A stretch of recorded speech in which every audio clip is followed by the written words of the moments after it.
I'm gonna stop this because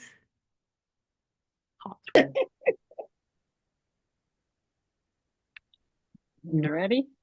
no. Let's ready and rock and roll, ladies and gentlemen. Okay, so I'm reading the whole script all the way down. Yipper. Who taught me how to read? This is crazy. Hold on. Let me think this open. Okay, better. All right. I am going to admit.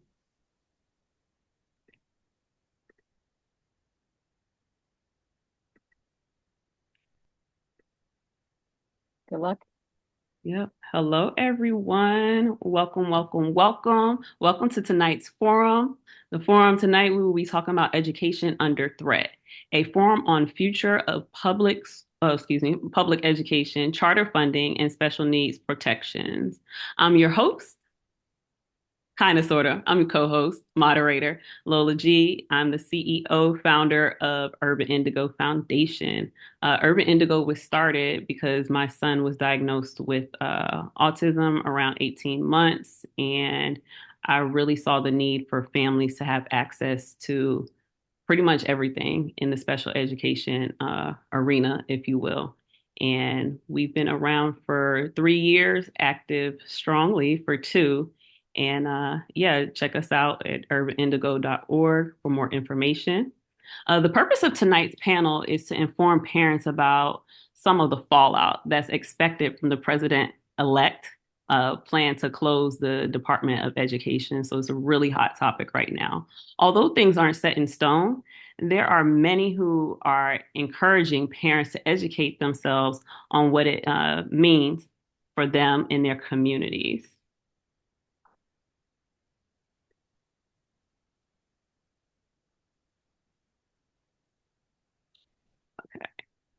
First, we should preface the fact that threats to eliminate the Department of Education are not new. So this has been around before. We've seen this before. It will actually take a congressional approval to completely close the agency. And it's unclear at this time if Trump will get enough support to shut it down on his second term. Tonight, we have a very diverse panel of educators, advocates, and parents who have expertise that will break down some of the things you ought to know. And our panel includes some who can speak on the concerns of parents of children with disabilities, and others who want to advocate for school choice in charter schools. This will be a discussion expected to run about 90 minutes, an hour for discussion, and then added time at the end for questions from the audience members via the chat. If you have questions you would like to ask of the panel, you can put your name and where you're from and who you are directing the question to. I will be reading off questions to the panelists for the sake of time so that we can complete our session within 90 minutes. Thank you all for joining, and please feel free to share the link to others who you know will be interested in joining in the conversation so we can sign up to join the conversation. With that being said, let me introduce you to our panel and host. First, we have Miss Latina Nickelson, M.Ed. Ms. Nickelson is a non-attorney special education advocate and an IEP coach with over 3 decades of experience in education. She holds a master's education, uh,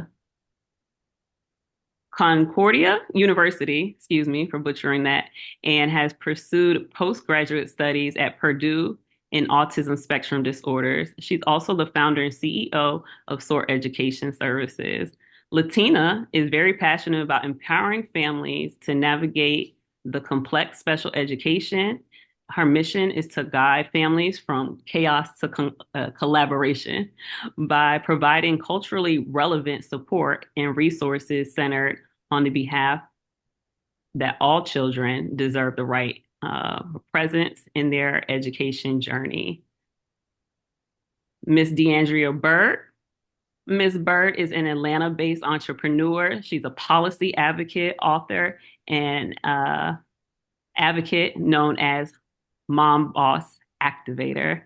And she's the founder of Tutu Maniacs, a kids party company and boutique. Miss Byrd has spent over a decade bringing joy and community connection through curated community events. As an entrepreneur, advocate, and children's book author, she empowers families through workshops and resources, champion fair and inclusive opportunities for all children. DeAndrea is also a fierce parent advocate for educational equity, focusing on special education and fair disciplinary practices. Inspired by her own experiences navigating school policies for her children, currently, Ms. Byrd is serving as IDRA Education Policy Fellow, working to help bring positive changes to the education arena. Letting in some more people.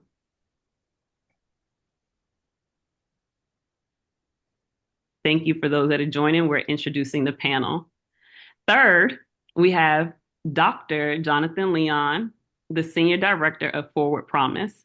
Dr. Leon brings almost 2 decades of experience in philanthropy. Oh my gosh. Philanthropy.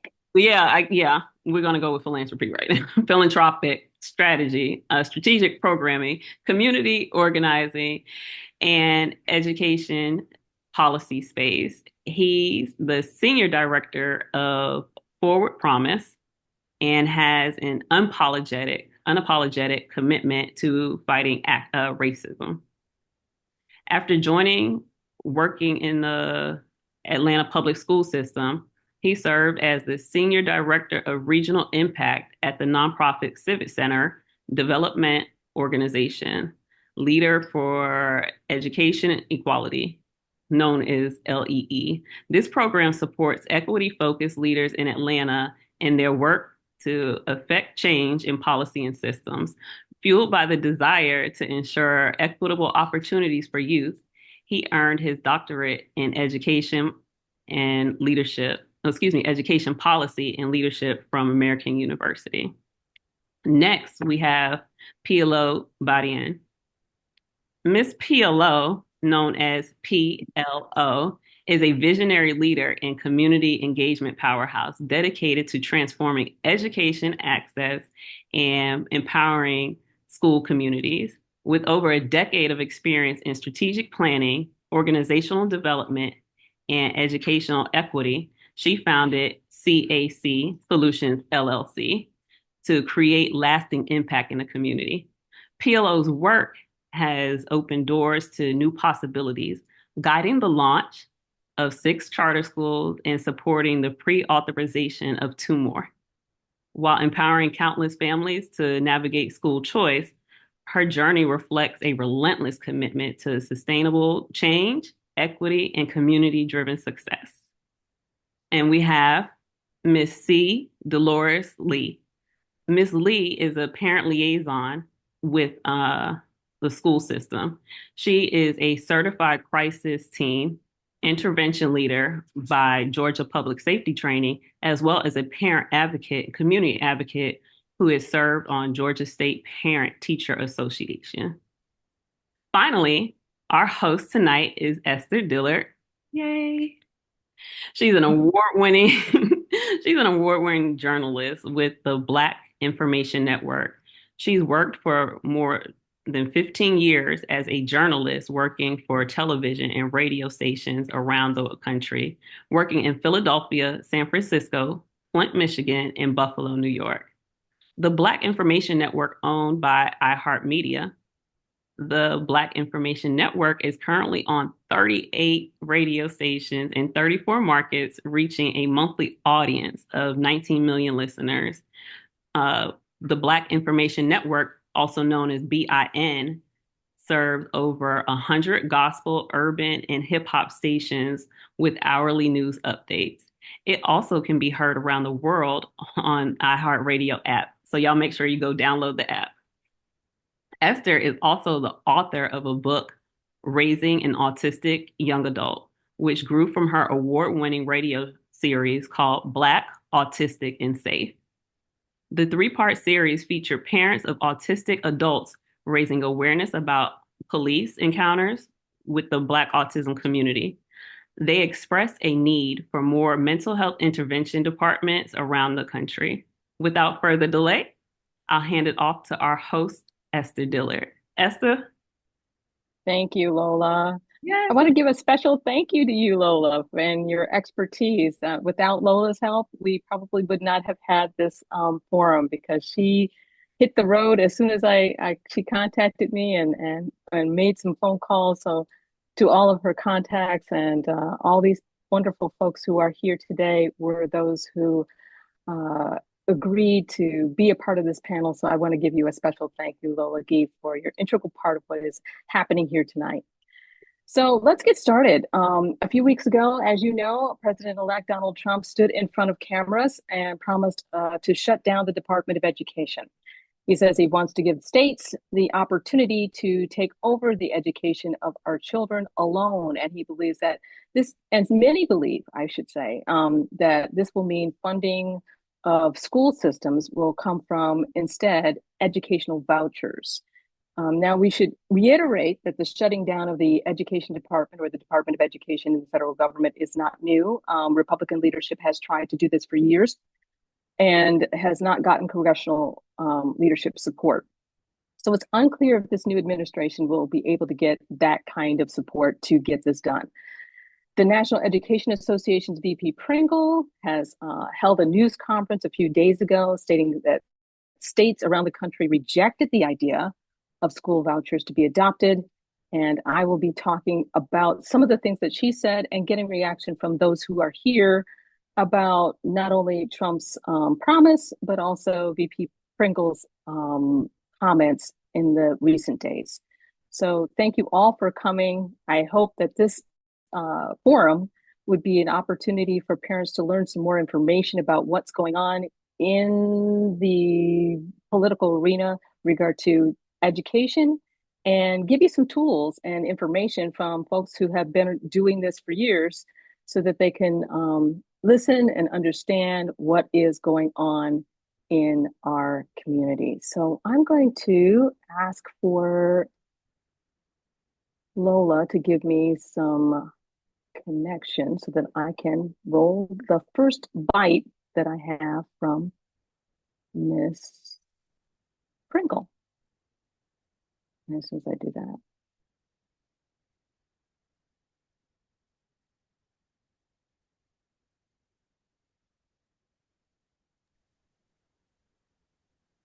I don't think you've given it to me yet. Mm-hmm. You're good to go. Okay. I'm trying because I don't think. All right, we'll just go with what we have. Let me see if I can share my screen.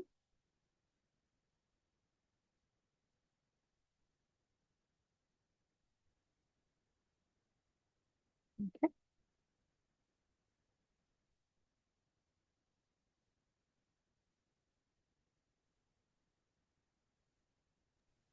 There's no audio.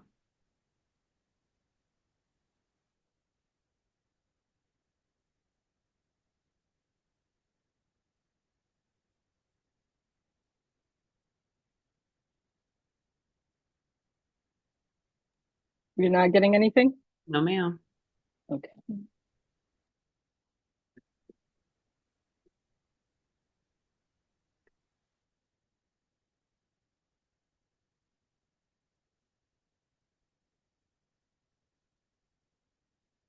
One moment. Can you hear me now?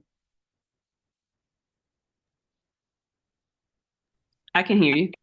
Okay, if you can hear me, then you should be able to hear this. Of our students in America. Can you hear that? Go to public school. Yeah. All right, we'll start from the beginning with letting you hear from Becky Pringle. She held a news conference a few days ago talking about the vouchers and how school vouchers were voted on several states, and this was the result of those votes. Students in America.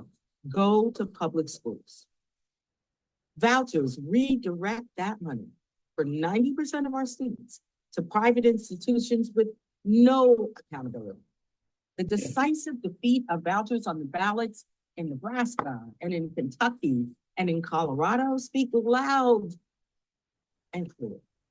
The public knows that vouchers harm students and cripple our schools, and they don't want them in any form by any pretty name. This is a stunning public review of vouchers that we just witnessed last week.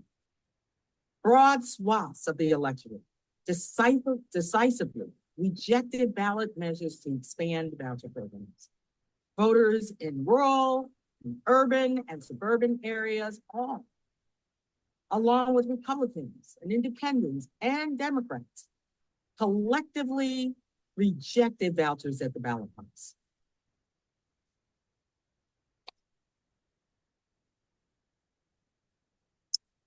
I'm sorry that we had some technical difficulties, but I hope you got the gist of that. And I'm going to go to stop sharing my screen and go to the first person that's on our panel that I had on the list, which was Latina.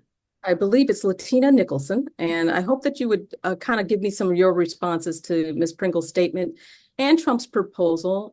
Could you address if Trump's threat is an empty threat? Does he have any validity in this threat? And your response to Pringle and how she's talking about vouchers and the rejection of them. So I want to answer that question in reverse before I get to President-elect. In regards to Pringle and how vouchers threaten the public school system, they do, because it takes the funding that was provided for that student in the public school system and gives it to that particular private entity.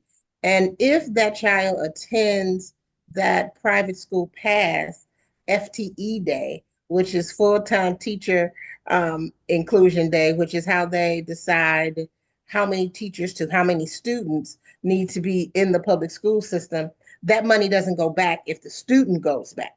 So if said student goes to private school and stays in private school past FTE day, and then parents say this particular school that received the voucher wasn't working for my kiddo, and we need to go back to our public school system, then the public school no longer has dollars for that child, but they still need to provide all the services or supports that that child is requesting.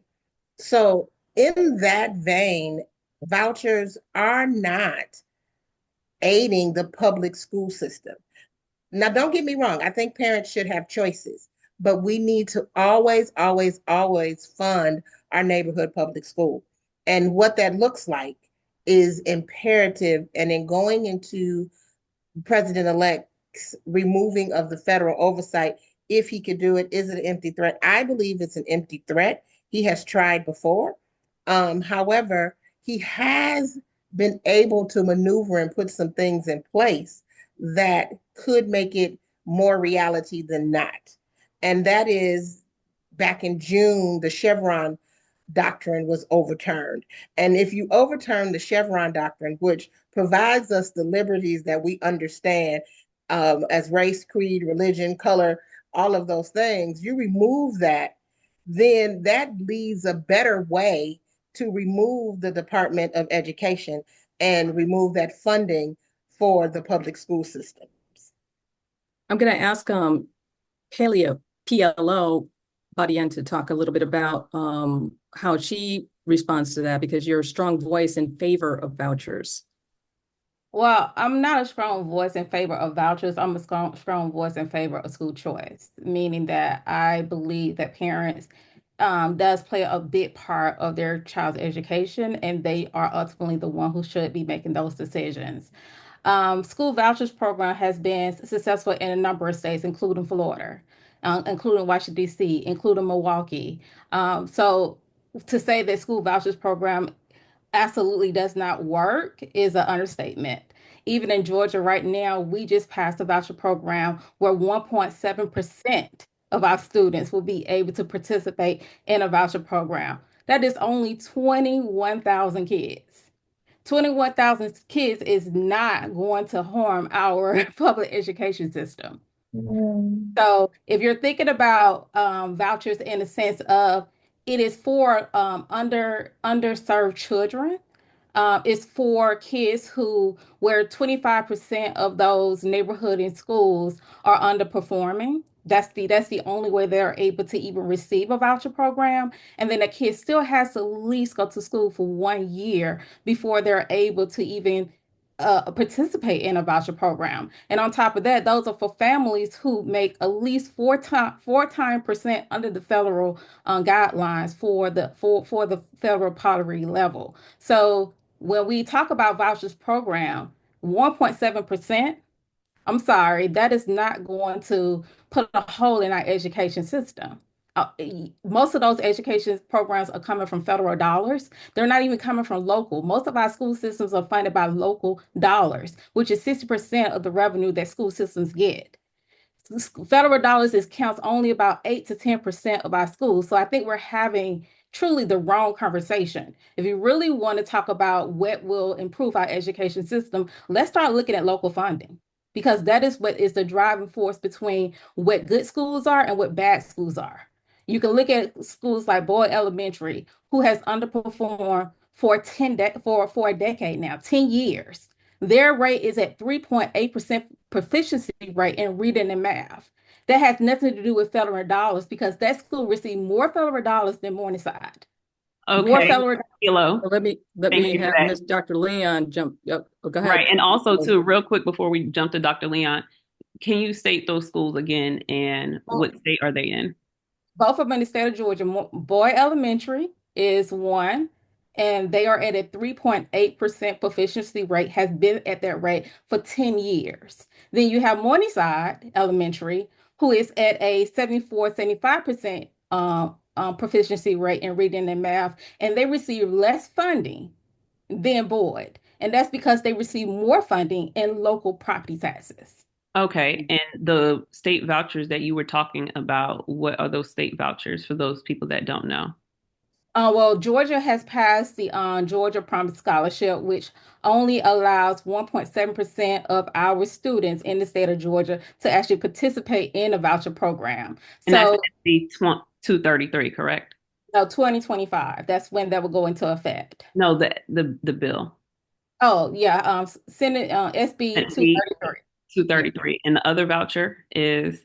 Well, the other voucher is the Special Needs Scholarship, which has been in place since 2007. And which state bill is that for the people that don't know? I just want them to have a reference. That is SB 10, and those are for kids who are special needs who actually have an IEP. And again, those vouchers has been in place in our school system since 2007. Yet you're not seeing where we're pulling a lot of federal funding for our schools. Our schools still receive 8 to 10% of federal funding. They're still underperforming in our state. Yes, thank you. Well, I want somebody else to jump in here. And Dr. Leon, do you have anything to add to this particular conversation? Yeah, absolutely. And I'll kind of zoom out from where we're at as far as the Department of Education, the history of the department, and kind of the contentiousness around that work, right? So, the federal government does not technically have a role in public education via the Constitution, right? But our states have all passed certain measures to define like what level of education support is given within the state. So in some places, it's a fair and free education. In some places, they use words like equity. However, here in Georgia, within our state, we use an adequate education. So the government provides for an adequate education. Now, in practice, like what has this looked like? It has looked like many communities, and particularly Black and Brown communities, being left behind via the system, and the equity and the numbers behind student achievement and student outcomes kind of bear that out. So, the DOE has played an important role in ensuring and attempting to push some sort of standards of equality across our system. So whether that be enforcing title programs like the Title I program, which supports our students who are coming from low income and disadvantaged backgrounds, or Titles 4 and 5, which are working with school innovation, teacher training, principal training, all the way down to early English language. So we see the federal government coming in and attempting through this kind of stick and carrot method, providing some level of national standard around equality. Because again, if we have left this up to the states, as we most often have, want to have different states implementing different standards and ultimately different outcomes, which really don't necessarily move us forward where we need to be as a nation. Anyone want to? I believe DeAndrea had her hand raised, but I think she popped off for a moment. There she is. Okay. Can you hear me? Yes, we can. I would just like to say the Department of Education is important because it protects our most vulnerable children from early education even to second higher ed education. And even right now, without the IDEA being fully funded, it's so many protections that that's our protection against when the states do things that take away our kids' rights. That's our protection when we need to go file a civil rights complaint. Without the Department of Education, it's essentially no accountability for the state. But I do think this is an important conversation because we need to be working on the defensive end. What policies do we need to place in our state systems that the federal government would place? Who do we need to be putting in the position and voting in so that we can get some of those same federal policies down to the state level? It protects our most vulnerable. Our governor sent back money from the federal government to feed children this summer. Who doesn't want to feed children? I mean, half of the things that we need to solve are poverty, but states don't always get it right. So that's what we do have the Department of Education for. So we do need a Department of Education. I'm all for parent choice, but some can and some can't. And for those that can, that's why we have accountability and we have other institutions to hold the state accountable when they don't always do the right thing. Right. Ms. C. Delores, did you have some comment in regard to the comments by Ms. Pringle? Well, I was just absorbing all the commentary from the other panelists, and I think Ms. Pringle has, yes, the right idea for all of us to be concerned about the possibilities. I do like the statement that DeAndrea just made as she referenced Department of Education being a protector, so to speak, as it relates to the accountability of the states. And it is important that we have some type of shield of protection as it relates to the states, because to her point, not only did our governor send back money to the federal government to not feed, but also in healthcare, so healthcare education, if we're not healthy and we can't educate ourselves, we've got a serious problem. And we're talking about individuals from the cradle to the grave. President-elect is liable to do anything that's within his power. So yes, we do need to come up with what's going to be our defense, and the best defense is the offense.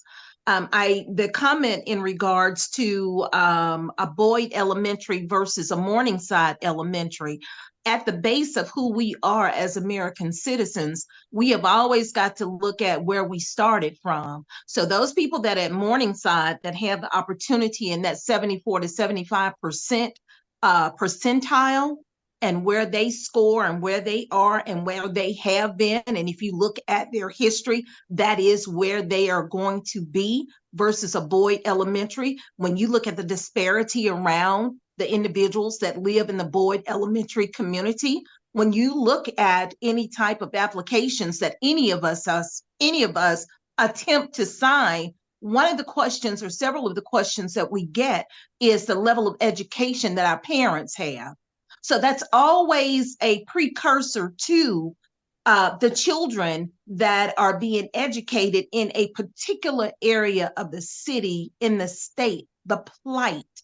And it's always going to require an advocacy for our parents in order for them to know what's available to them, what's the threat to them, and to educate them in the most simplest terms. It's going to require the simplicity of them knowing, excuse me, what are our qualifiers of, first of all, education that's inclusive to the equity of all people, regardless of their human ability to learn. And that's all of our kids. When we can level that playing field to say that the schools, particularly the public schools, are educating our children equitably, regardless of their abilities and or disabilities, then we will have come a long way. And that's where I think we are. We've got to define, what does educating our children look like going forward?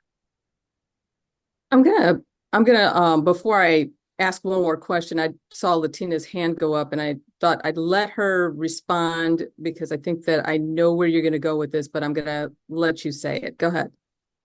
I have two comments in regards to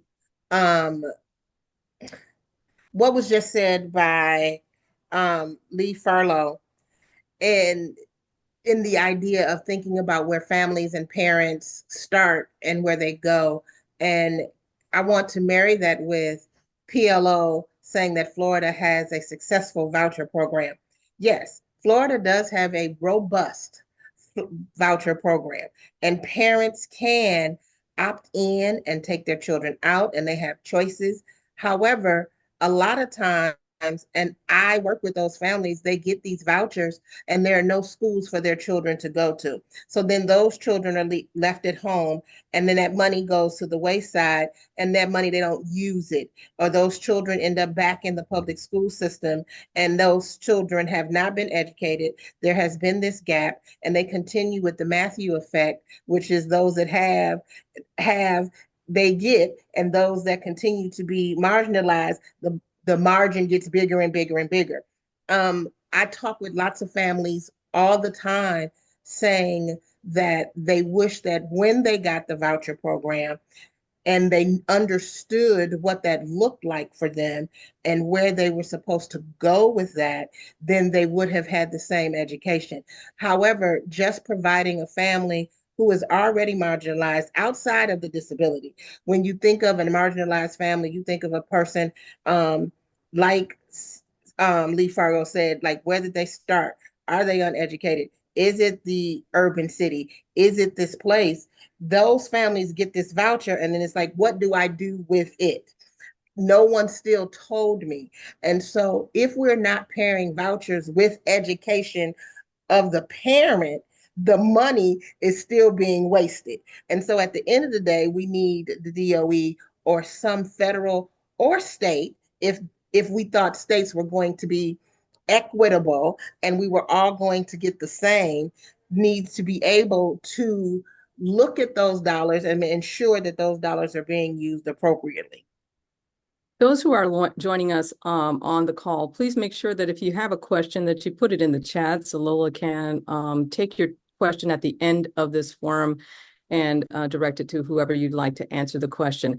My question, which is a follow-up to what we've been talking about, is, many people are looking at vouchers, and my question was, sometimes the money that the person is allotted is not quite enough for them to get all the services that they need, even if there were a school that could accommodate them. Let's say a child has autism and has perhaps speech and as well as physical disabilities, as well as other things that they have to have that are included in their IEP. And that money that is a voucher is just not enough. And that's parent would have to come out of their pocket by $10,000, maybe $15,000 a year in order to do that. And that would be a little bit too much for them. So I'd just like somebody to talk about the fact that, yes, in some cases that vouchers are a good thing, but then in some cases, it's not quite what the parent needs. And I'll point that off to, I guess, PLO, you had your hand up, so I'll let you answer. Yeah, and I agree 100% with Latina when she said that it starts with educating the parent, but it doesn't just start with educating the parent about the voucher program. It starts with educating about the parent about education, our education system, period. Most of our parents don't even understand that we have three ways of funding our education. We got federal, we got state, and we got local. They don't even understand that 60% of our local funding is what supports our education system. They don't understand that only 10% of federal funding, which is what they're trying to get, actually support our education system. So first, you have to start with educating the parent. Anytime I recommend a school choice option for parents, anyone on this call who I have recommend a school choice option, they will let you know that that's the first thing I do is I educate the parent. How are these schools funded? Most people think that charter schools are funded with vouchers, and they're not. Charter schools are public schools. They're not funded by vouchers. Charter schools receive local, state, and federal funding just like public schools do. And they don't even receive local funding if they're not a local charter school. If they are a state charter school, they only receive state and federal funding, which means that charter schools are held to a higher accountability than our traditional system because that is what keeps them open. They have to outperform their local traditional system, yet they are funded less than our traditional system. So I want people to marinate on that and to thinking about that. And to go back to your question, Esther, there's no one size fit all model. There's never going to be where we have all right apples. There's going to be some rotten ones. And that's why it comes to the point where we have to educate our parents. We have to let them know what are some of the things that they can do to ensure that their kids are getting a quality education. Even if they pulling their child out of a traditional public school, they still need to be attending those school board meetings. I do. My children did not go to a traditional school. Now they do, but the traditional public school board members, they know who I am because even though my child did not attend that traditional school, guess what? My local property tax dollars is going towards that school. So I need to know what's going on. I also have regular meetings with my legislators as well. I go down to the Capitol to advocate for bills. I join advocacy groups like Redefining Ed Atlanta to make sure that we are creating policies that is going to benefit our families. All those things are needed, but a parent does not even know. I didn't even know that I can go and talk to my local school board member. I found this out 5 years ago. So when you're not educating the parent, then yes, they can make the wrong decision. But at the same time, who are we to tell the parent what decision they can make? That's what school choice is all about, allowing parents to make the right decision that they feel for their child. But it's our duty as policymakers, as advocates, as people who are in this educational field to educate the parent. That's what our duty is, and we're not doing that. There's so many schools right now who do not, there's so many schools who don't need parents who don't even know what a charter school is. And they have been around for over 20 years. You have teachers who don't even know how charter schools are funded, but yet they're taking a paycheck. That's where we're going wrong at. We're going wrong with not educating the parent and being really honest about how our schools are funded. Anyone want to piggyback on that before I ask another question? I do. With everything that you said right now, just for those people that are be tuning in and that are here right now, what is one thing that parents should know just to bring it home to them where they can start? Because we know parents are overwhelmed. They're doing all of the things. So that was a lot. And I'm pretty sure that's a lot for somebody just coming into the room. What's one thing they can start with? For me, start Okay. with the school board. Plain and simple. Start with your local school board. Get a meeting with whoever is in your district. Get a meeting with them and talk to them about your concerns. Start there. They are in the community, even if you can't attend a board meeting. And if they're not in the community, which they should be, because again, you're the one who put them in office. Get a meeting with them. Start there. Okay, great. Thank you so much. Esther? Is there a concern that when, and I was going to show a bite, but because our technical thing, I'm not going to try showing any more video. But is there a concern that there is going to be, if states were to adopt all voucher program, let's say vouchers for schools, and allow parents to make that choice, that the money would essentially drain the public school system, and that the public school system would not be able to survive, and essentially really hurt a lot of parents that can rely on a community school? Just wanted to get that from someone. Oh, I see. C. Lee-Furlow. Go ahead. You wanted to answer that. Yes, I want to say as a person educated through the public school system, um, and being out for quite a while now, as well as having my daughters educated through the public school system, knowing that you can get a quality education regardless as to what side of town you lived on. I found that what levels the playing field is an educated parent, whether you're educated at the local level, the federal level, just the pure education of what's available for my child, going into the school system, going into the school every day, what's available in that school for my child. I think that's where you start. I think when we talk about school choices, we talk about, I think all parents believe that they are aligning with the school choice when they decide which school they would like for their child to attend. If it is not the neighborhood school, then getting permission to attend another school, or if it is a school that is specific to an area of study or career that they're interested in, you used to have that opportunity. I think that's a lot of what has happened in the last decade or so has been so much changing of where you can go, how you can go, what hoops you need to jump through in order to get there, what's occurring in your district.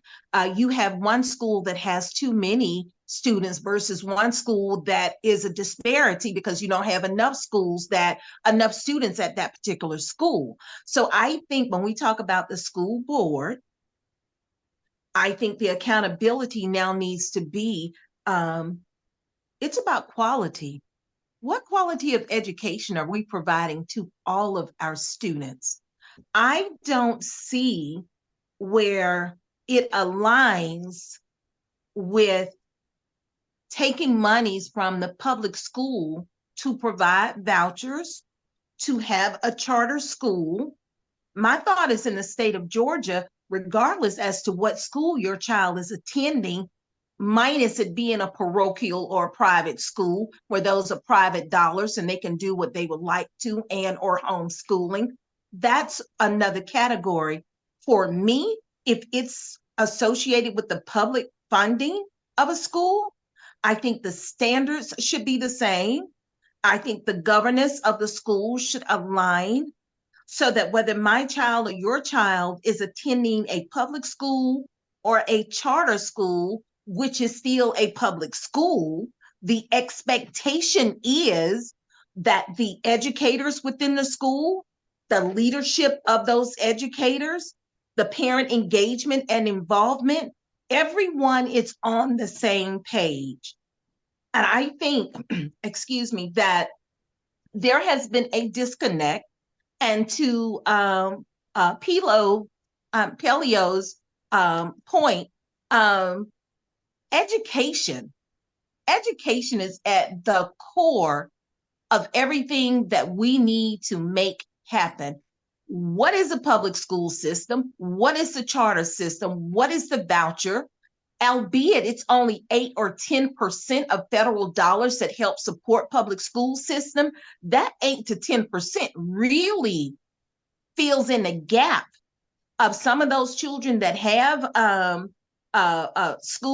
students with disabilities, whether it's emotional, physical, wherever that is, those dollars help bring in teachers that are master teachers, others that are needed to give this individualized support all day long to those particular students, integrating other students into the full population so that they know how to move in a normalized population and not be overly stimulated.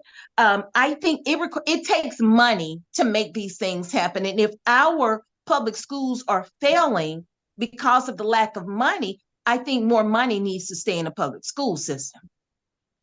Anybody want to respond to that? Yes, Pelleo. Oh, let's go back to quality schools. How are schools defined as quality? And look at our we can use Georgia as an example, where you have 34% of kids who are reading at proficiency level. It's that quality. We have federal funding that are going. I hate to interrupt right there, PLO. I do. You can't use that as a standard. And I'm gonna say why you can't, even in Georgia. Because children have not been able to read proficiency across the United States for the last 10 years. So you can't, so 20 years. That's my point. Like that is not a new point. But you can't. That's my point. You're making the exact point that I'm trying to make. But we've never been able to read proficiency. Okay, so again, it goes back to quality. When you look at other countries, for example, if you look at Finland, if you look at Singapore, if you look at Canada, who spend less money than the United States on their education system, but have way more quality. Again, like I said in the beginning, we're looking at the wrong thing. The thing that drives our education system is local funding. But that is also drives our education system. If we do not have local funding throughout every single education system that is even across the board, that is equitable across the board, we would never get here. We're going to always have these little small pools where we're saying, okay, we want a charter school here. We want a micro school here. We want a private school here. We want this here. We're going to always keep on having it because you're going to have families like me, like PLO, who's going to say, you know what, my child is not getting a great education at this system, in this system. So guess what I'm going to do? I'm going to create a system where they can get a great education. So again, in order to make a real change in our education system, we have to start looking at how our schools are funded. And our schools are mainly funded off of local tax dollars. And because our schools are funded off of local tax dollars, that is the systematic approach to our education system. It's the reason why for the past 20 and 30 years, why you have equality in our education system. But local tax dollars also depend on the communities in which and that those communities may not have those kind of dollars. Exactly. You have a rich community versus a poorer community. But that's capitalism at its root. What you're arguing about in the public school system is capitalism at its root. And so if we're arguing about capitalism at its root, then we need to abolish all of the systems, because in the places where you're talking about, they are not capitalistic. They are socialist society, and in America was built on capitalism. And so at the end of the day, capitalism is going to charge everything in what you're saying. So like you are asking, but how can you say, oh, let's get rid of this system and voucher this system under capitalism? But I'm not saying that. What I'm saying is that, yes, like I said before, I don't always agree with the voucher system. What I agree with is that what is the main problem that we're facing in our education system has nothing to do with vouchers. Our main problem that is facing in our education system is because our school systems are funded off of local tax dollars. So when, like Esther said, you have communities that are in despair, that does not have that community local funding coming into their schools, that do not have those resources that are coming into their schools, that is what is creating these numbers. It has nothing, again, to do with a voucher system. A voucher system is not going to help that. A charter system is not going to help that. And again, time and time again, when charter schools were created 20 years ago, you still see the same thing happening. So my thing is like, let's ask ourselves why. Capitalism. How we follow the money. Where do the funding comes from? Capitalism. I'm gonna cut you guys off, and I'm gonna have Mr. Leon. He's been very patient, and then Ms. DeAndrea Byrd to chime in. Go ahead. I appreciate the conversation. Of course, it's passionate on both sides of this. What I teach and like also like preaching, like honestly believe is that we're really talking about a problem that's complex versus complicated. So there's never going to be like a silver bullet. All you have to do is a solution when it comes to education. I think heart surgery, I think brain surgery, we have surgeons who have step-by-step ways to do it. It's a complicated process. When you think about something that's complex, there are so many different issues enacted upon our communities. We talk about redlining, historically, why have schools been underfunded? Well, it's because we've been in communities that have been redlined, like full stop. So if the funds haven't been there from a system like capitalism, then what do we really expect those outcomes to be? So I'm always careful around conversations where we're saying like all you have to do is this is the way that we can fix this, as opposed to a more community like empowered approach. Like what I would like to see is having our families like actually engaged in our schools, and what that could look like when we're talking about conversations like really outside of school governments, which is really like the conversation that we're having that adults oftentimes have when it comes to this work. But really, you speak to most parents, they can care less about the governance structure of the school, whether that be public, whether that be a public charter, whether it be run by their school board. They want to know that their students are learning. They want to know that those babies are loved while they're in the building, and they want to know that they're safe. We know like those ingredients when we work alongside community are what produce those really great learning environments and really great cultures. DeAndrea?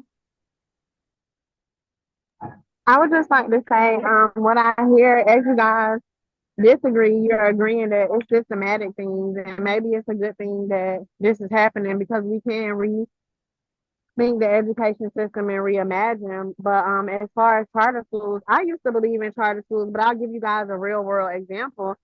Look at what charter schools did at Thomasville Heights. It dismantled the whole community. And while I understand the vision behind Kip and what he's trying to do, those kids aren't on grade level, and the data shows that. But they're still giving these contracts for, I think it's 5 years. I'm not exactly sure about that. So it has to be a point where we come together and say, okay, we may not agree on these things, but these things we're going to agree on. We're not going to waste on the things that we don't agree on, because they count on us to waste time. They count on us to disagree. And the quicker that we agree on the things that are non-negotiable, or the quicker that we can say, okay, these are the things we're going to push for, and we're not going to negotiate anymore. So I just want y'all to look like, as you guys you both are very passionate about what you believe in. That's what makes y'all moms, and that's what makes y'all experts in your own right. But kind of pull back from the things you don't agree on and tap into the things that y'all are both agreeing on. And with that passion, I feel like we can all get some things done. I think, DeAndrea, you hit upon a point that is probably going to give us to our last question. And I want to make sure that individuals get an opportunity who are listening here, some actionable steps to help them if they're a parent that are concerned about public education, about keeping their public school open, or they're concerned about getting vouchers and they want that to become a reality for themselves. So what would be your biggest, takeaway or a piece of advice for those parents who are concerned about that? And I'm going to start out with Latina.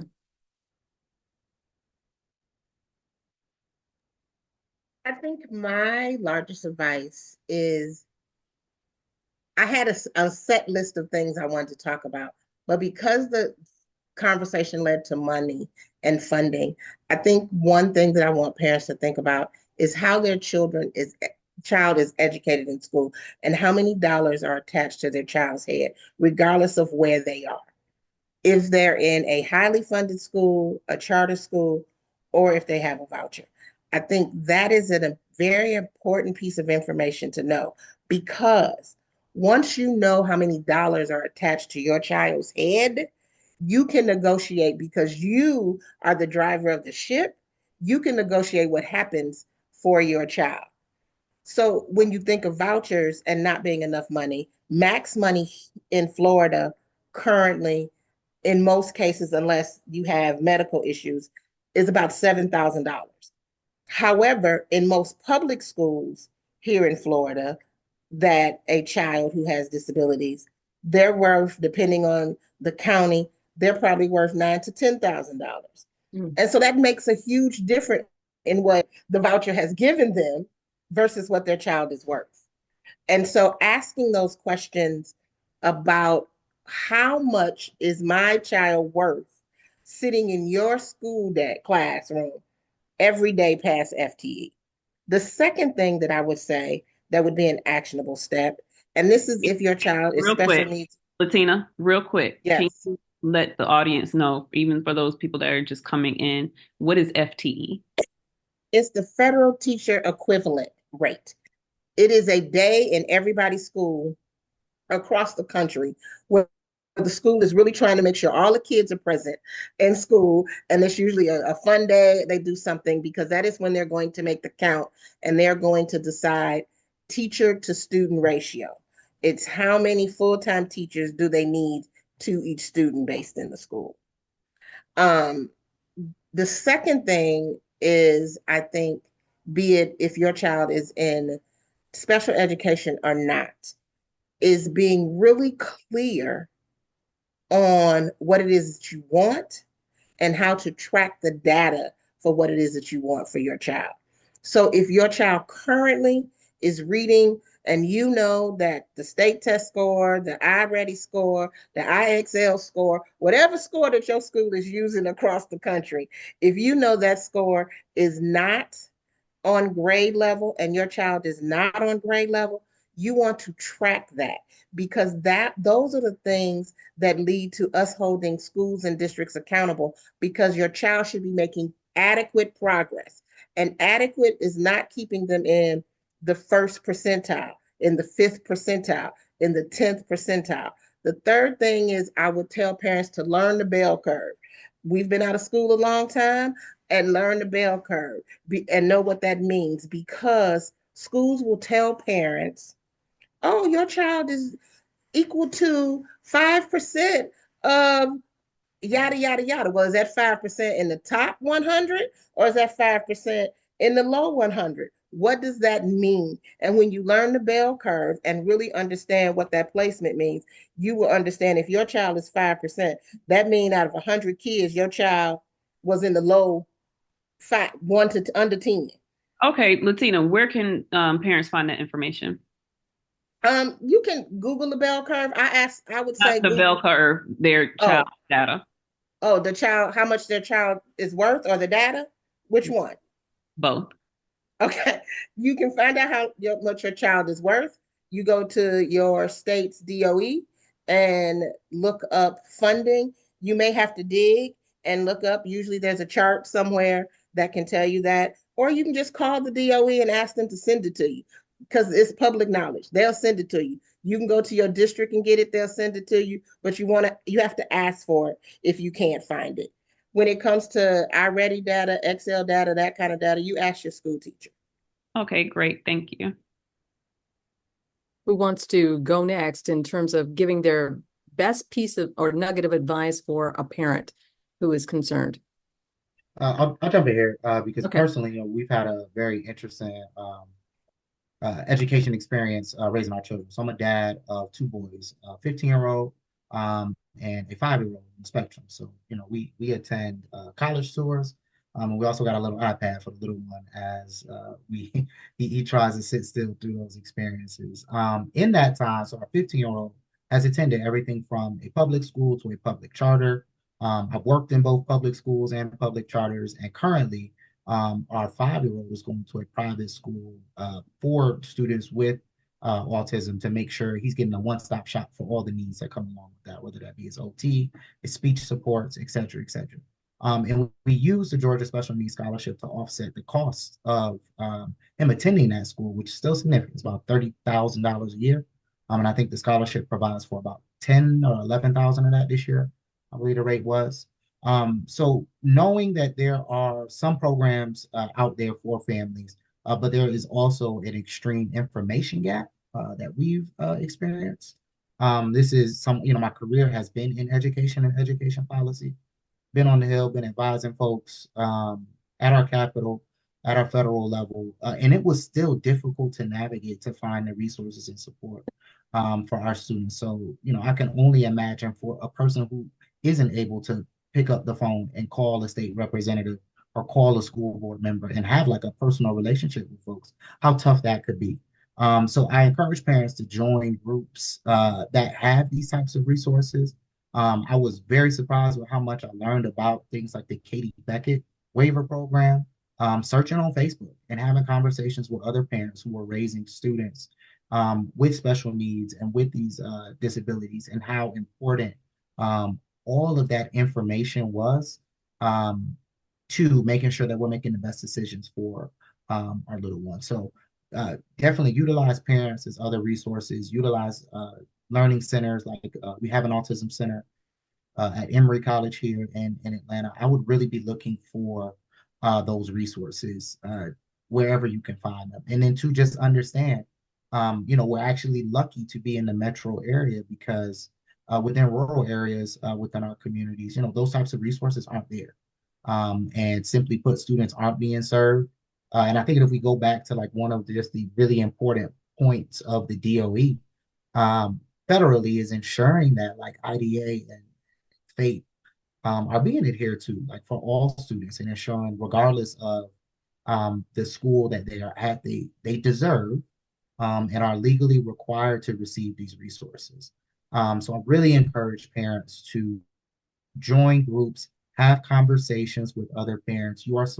Again, I was surprised going to school for this for years, surprised how much I learned just talking to other people going through the experience, and how we just had to piecework all of that knowledge together to make the best sense for our school for our student. Dr. Leon, thank you. So you mentioned three things that stuck out. You talked about Katie Beckett, you talked about FATE, and IDEA. Can Yeah. you people know what those are real quick? Yeah. So Katie Beckett is actually Georgia's federal Medicaid program for young folks in our community. So there's everyone 18 under. There's another program that exists for adults with special needs as well. It is a too long and too arduous application process. I'm talking 200 plus pages.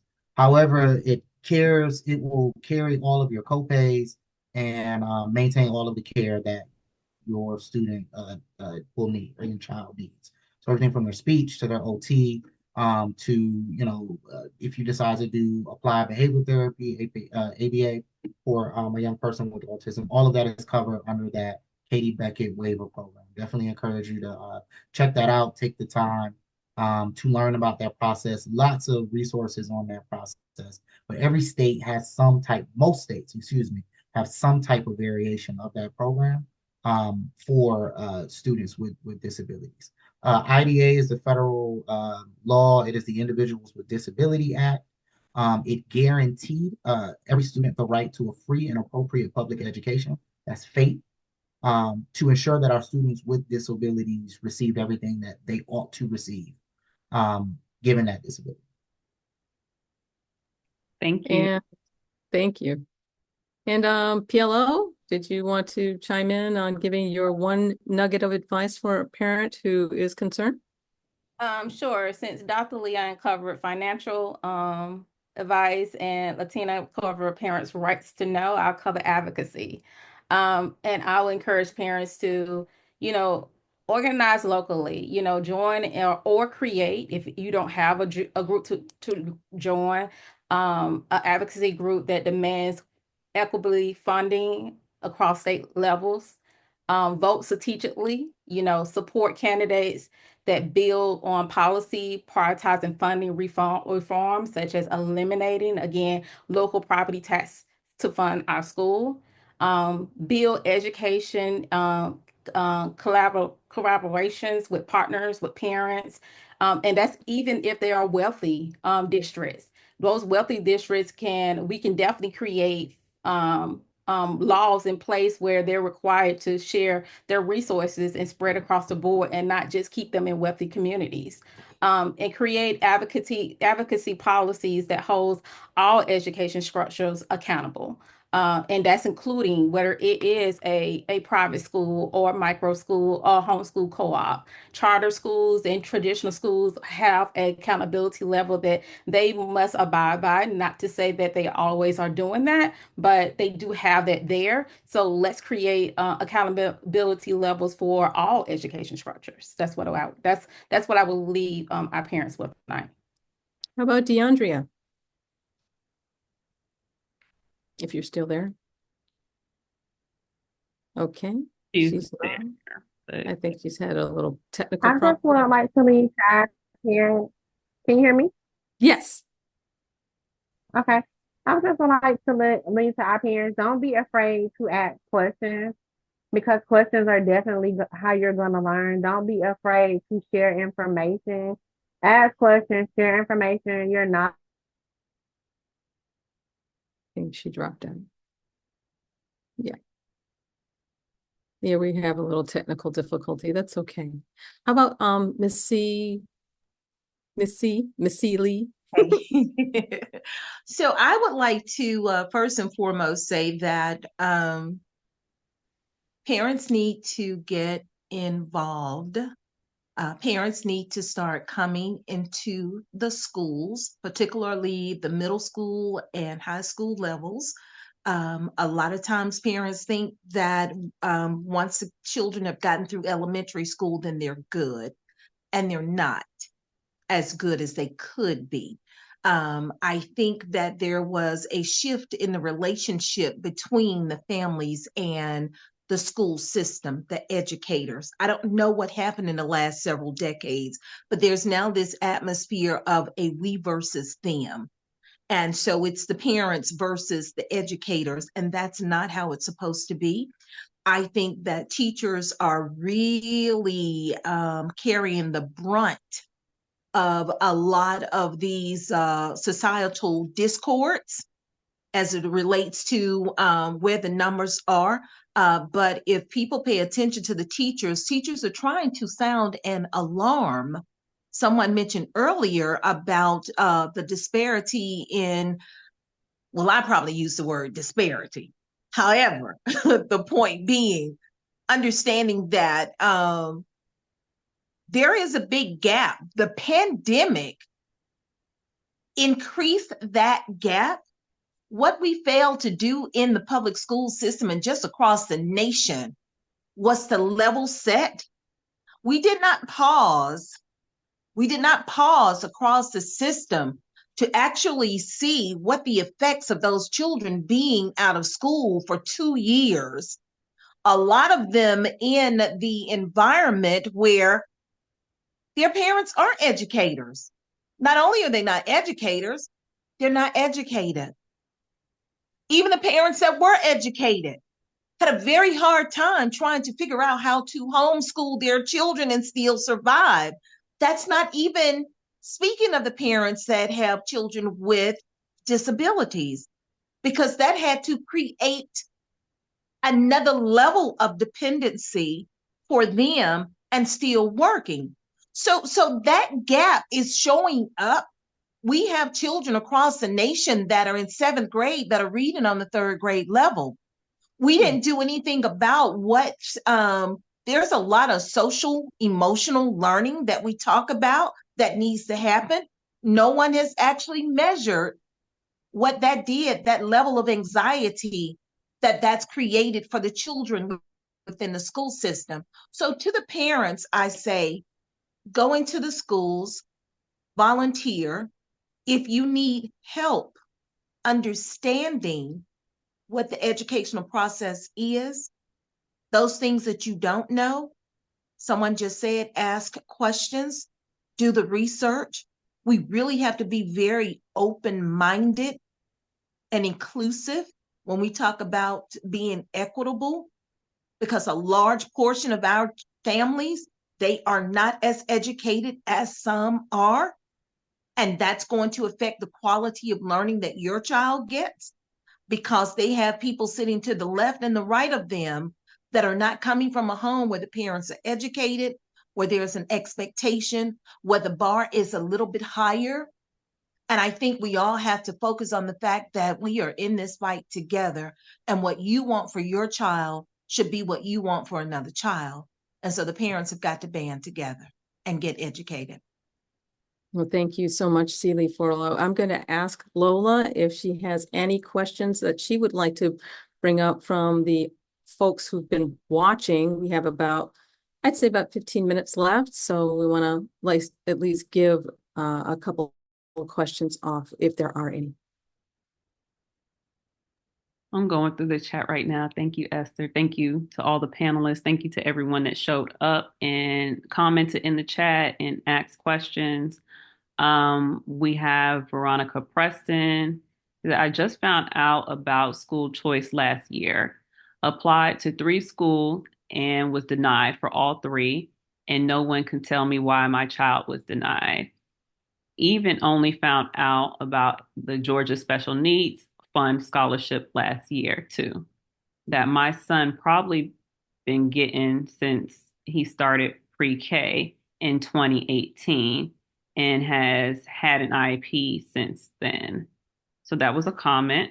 Um, Josette dropped some links in the chat as well. Um, dropped some links for NPU, National Parents Union, and then we have some links for the Georgia Special Needs Scholarship. Sydney Kirk had a question for PLO. Wouldn't removing the Board of Education make it worse? PLO? Yeah, I The think we question. already answered her question in the chat. Between me and Dr. Leon. Yeah, we're gonna be on. Can you answer that? What me and him both stated is that the Department of Education, it definitely has different federal agencies beginning since 1867, but again, it wasn't a cabinet level department until 1979. Title I funding beginning in 1965, and those funding was advocated to a particular department to handle. The question, what I would like to know is, for our next president is, would those funds, whether it is ideal funds or which again that was established in the 1960s as well, would those departments go back to their original form, or would they, or what would happen as far as the system and the structure? How would they handle those funds to making sure that we still get those funds? Because I'd never heard the president actually say that he's getting rid of Title I funds. He said he was getting rid of the DOE. So again, all those departments were departments before the DOE actually became a cabinet in 1979. Is what Okay, I thank you. want us to remember.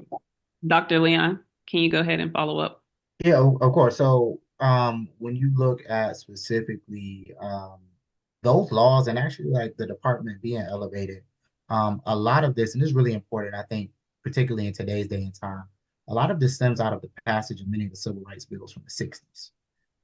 So as you see assaults on civil rights and personal liberties, like understand these two things kind of walk hand in hand. That if we can start to remove rights and guarantees for folks, then we can stop funding and fighting for those and having to be accountable for those both at the level of the Supreme Court, which we're seeing a lot of these battles play out in. So when you ask about, and I see Sydney has another question around the motivation behind the call of the removal of the DOE.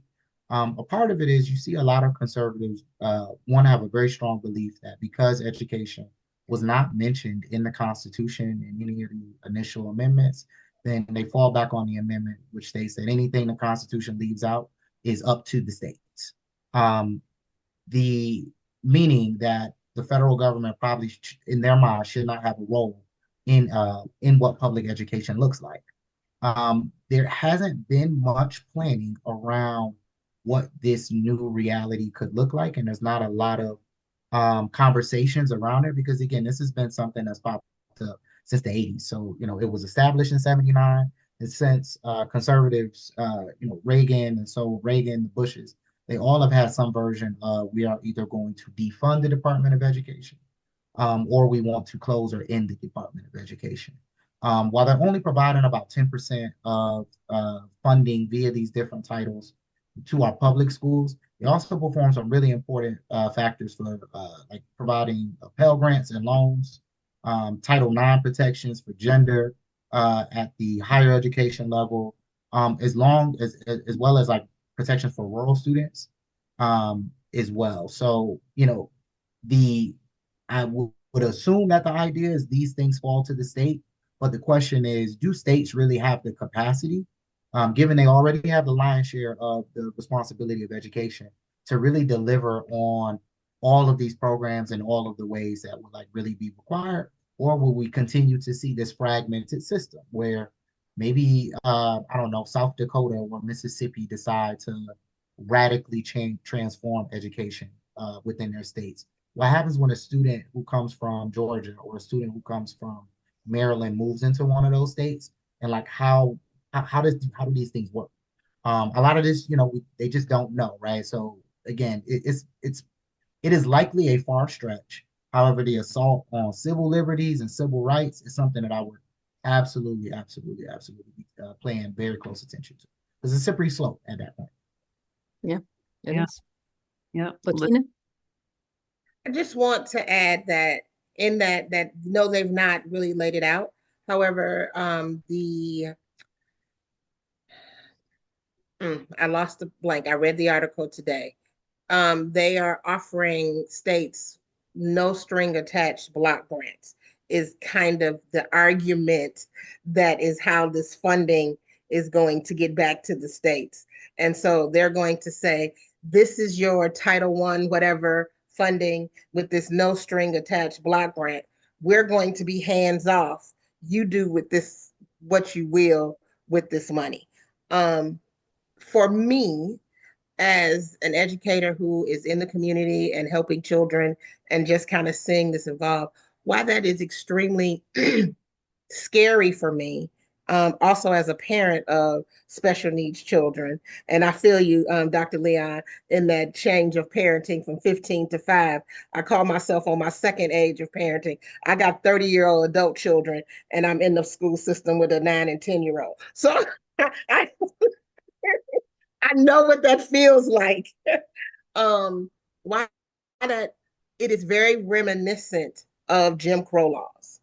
And it is very reminiscent of what Jim Crow laws look like and why Jim Crow laws and how we ended up with federal oversight in a lot of areas is because Lyndon B. Johnson said the states couldn't figure it out. So I'm gonna take this kind of this power from them, and we're gonna do it up here at a federal level.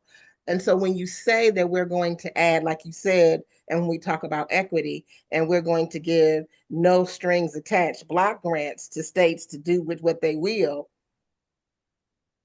where are we going back to? Amazing. Yeah. Thank you for that. We have another question. Still, Ms. Sydney Kirk. Is there a plan to supplement the DOE as a federal regulation for schools if it is removed? Who wants to take that one? I think that we answered that because again we don't know. No one knows. It has not been stated yet what they're planning on doing. Even to Latina's point, the block grants, we don't know.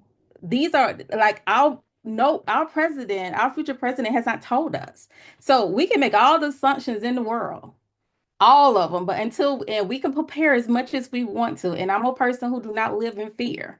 I'm not a fear-based. I am a component of solution based.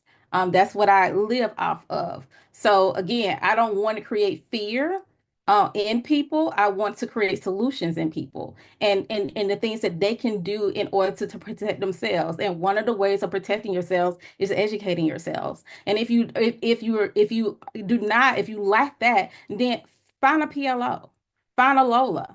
Find a Dr. Leon, find a Latina who can be able to support you along the way to make sure that you're getting what you need education-wise to be able to support your children. Because right now we are unknown territory, and I can't look to what ifs. I can only look to what is now. Thank you for that, and thank you for bringing up the point of this whole conversation that Esther Dillard has so graciously brought together, wanting to demystify that fear. Everybody's talking about it. You have people running around in fear, but we have to educate ourselves. The last question that we have in the chat is, what is the motivation behind the call for the removal of the DOE? Dr. Leon? Yeah, I started a bill on that in the last time I jumped off of mute, but again, as conservatives believing that education should be left to states, this is an opportunity to like move that agenda and that narrative and policy point forward. There's arguments on the pro that yes, like these dollars should be closer to communities and communities should be able to decide and do with them as they please, as opposed to having an overarching mandate federally, right? So stronger states' rights. Where you see arguments against being that, oftentimes when we give states these opportunities, there are more haves and have-nots, and lots of groups are being left behind in that. So there needs to be some level of oversight and accountability, particularly for folks who are underserved by the state and by these systems. Real quick, you said folks that are being left behind. Who are those folks? Oh, Black and brown communities, students with disabilities, poor folks. Anyone in our who who's been marginalized, quite honestly, is being left behind by systems and structures that frankly just weren't meant for us to thrive in regardless. Okay, thank you for that. We have a comment, Josette Evans. So, well said, everyone. Definitely something we should be paying close attention to. It seems to be a heightened focus moving towards strategic ways to continue to undermine and remove legal protections for historically underserved groups at the federal level.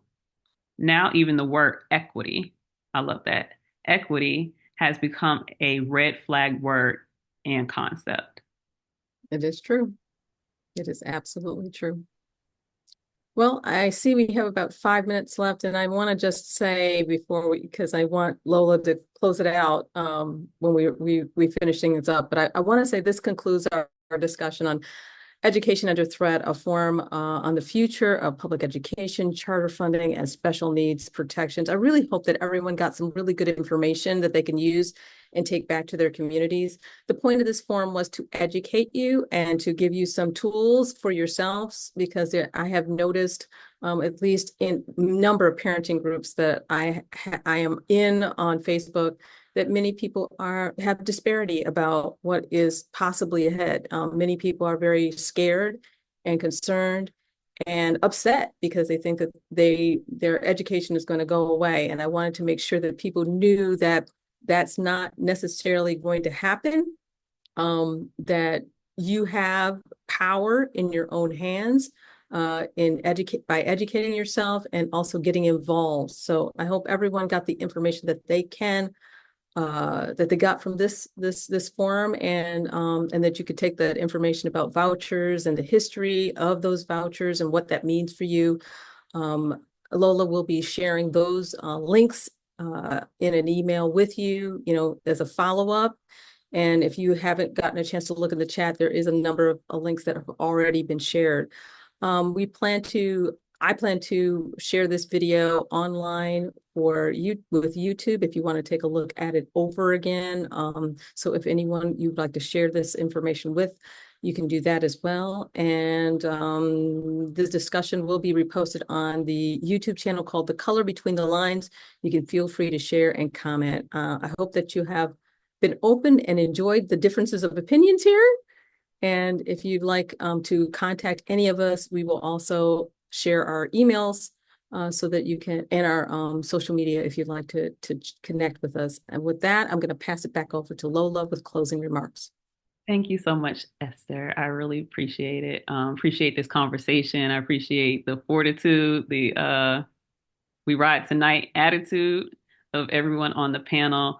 I just want to close this out by saying thank you to everyone that supported, liked, shared, commented, had questions. This is a really hot button topic right now. And a lot of people are moving in fear, and we shouldn't fear the unknown. We should be prepared. But how do we prepare? Educate. So let's buckle in, buckle down, and educate ourselves, educate our community. Even if you have neighbors that have neurotypical children, they still belong in this conversation. Everybody should be abreast of possible changes and to know that we've seen this before and we continue to move forward. So with that being said, I'm Lola Gee, Urban Indigo. You can find us at www.urbanindigo.org. I'll have links sent out in emails to everyone that signed up. And please, please, please stay tuned.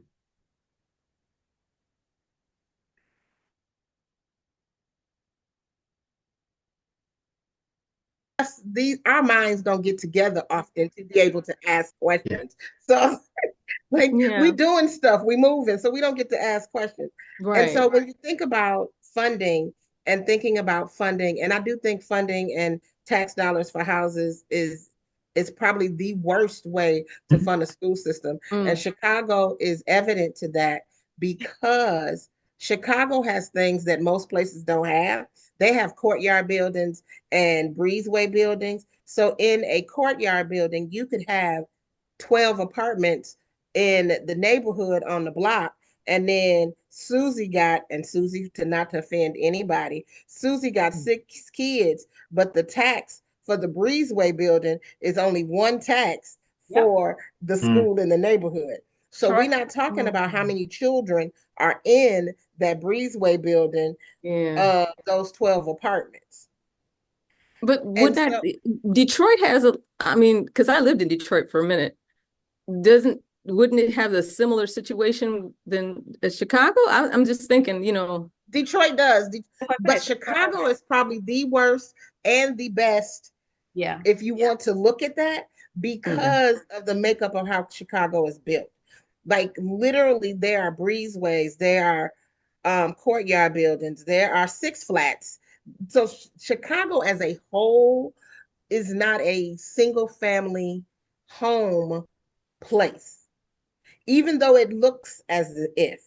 You can go down the neighborhood and a regular street neighborhood block, and there's a courtyard, there's a Six Flag, there's a single family house. So that example is much better. Detroit is a little less because of duplexing, but Detroit is a product of redlining, and Detroit will forever be a product of redlining from Mayor Coleman A. Young way back in the day. And it has not recovered from Coleman A. Young's having to be redlined in Detroit. Coleman Young pissed the president off back in the day, and they have not funneled money into Detroit since. It just has not happened. And so but in looking at that, which is why I asked, what's the classroom size of APS? Because that will give me an idea, even though it could be multiple kiddos and families could have siblings, it would give me an idea when I'm thinking about numbers and what that looks like. Yeah, we have very small classes. Like you will be surprised to maybe find for core classes in high school, you'll see the typical 29 to 30. Outside of a core class, 15, 13 in some cases. Some of the specialized classes, very similar as well for a lot of our elementary schools. So again, we still are trying to right size and rezone and redistrict in a way that's reflective of like what we actually were versus what we were actually built for. Yeah, because that better though? Is that better for having smaller class sizes? It is for a lot of the turnaround work that we need to do. Absolutely. So, there will be, so again, with the good, there's coming the bad. We can raise the taxes a whole lot and attempt to leverage those funds to keep the things the same way, or we can right size the district, potentially do some rezoning, close, merge, which will raise classroom sizes. So, these are the options out there that our board and our community have to work on and work through, understanding like what's the pros and cons, and let's make a decision. And hopefully it comes down to what's best for kids. Yeah. I have a question, Dr. Leon. So there's 2 questions. It's my question, and then Janice Strong has a question. My question is about the restorative justice. Do you think that can be replicated? Oh, absolutely. That was a policy that, and was again, so this is in 2017, 18.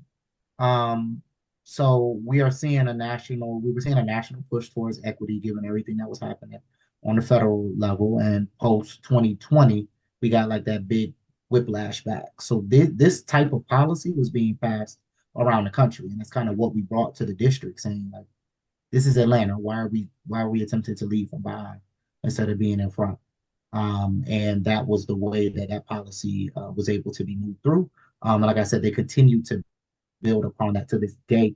We're still attempting to completely outlaw suspensions outside of like what are like the 7 deadly sins for a student to commit for kids who are in K-5. Those babies need to be in school. That's one of the most important development steps, and we know from the stats what happens when they're missing too much school. So there's still some work to do, but that was a huge and major step. We did not have a restorative practice moving in. Our district is Black folks, so it's Black folks being suspended by Black folks going back home to Black folks, and that's not helpful for anyone. I write restorative justice practices in all of my IEPs for my kiddos from 4th grade and up, in restorative practices, because especially our children with autism or those things, ideally they want to be at home. We know that children that have autism or have intellectual disabilities or developmental delays already have social issues. Like they would rather be in isolation. And supposedly suspension is so we would mitigate not having this behavior show up again. But sending them home does not do that. What that does for children with autism is solidifies like, oh, if I do this thing, I get to go home. Good job. So I write restorative practices in all of, that's exciting to hear. Thank you. Janice Strong had a question. She said, is that possible with teacher shortages? So this is what, when we were talking about the classroom size, the smaller classroom sizes, and I believe consolidating schools. Yeah, that's a part of it. So like we have to right size the amount of dollars coming in for the facilities that have to be maintained, for the sizes of classrooms, the hiring, teacher salaries that need to keep up with the cost of living, right? Like if we're not paying teachers a livable wage, then why would they go to teach? They have to teach and work another job. Teaching is it's not as the hardest responsibility and job that I've had was inside of a classroom. So all of these things have to be, there are decisions that are like coming to a head. We saw this similarly again during the economic downturn, where again massive. So if houses are sliding and the cost of houses are sliding, that's less dollars for schools. We need federal government to step in and kind of support and right size some of that, and states to step in and kind of right size that, because public education oftentimes is the place that takes the first cut anytime the economy turns. I would, if I can jump in here to piggyback on, we after dark. to just kind of piggyback on the suspension piece, just the behavioral piece across the board. When you go to pull some of those numbers, you will see that within the public school system, the behavioral rates, the suspension rates are way, way high. And then within that, you see that you have, for the lack of a better phrase, repeat offenders. They are identified disruptors, whether or not they have been labeled, have a 504 or an IEP or neither. But what you see is students that this type of process and behavior has followed them, elementary school into middle school, long before they get to high school.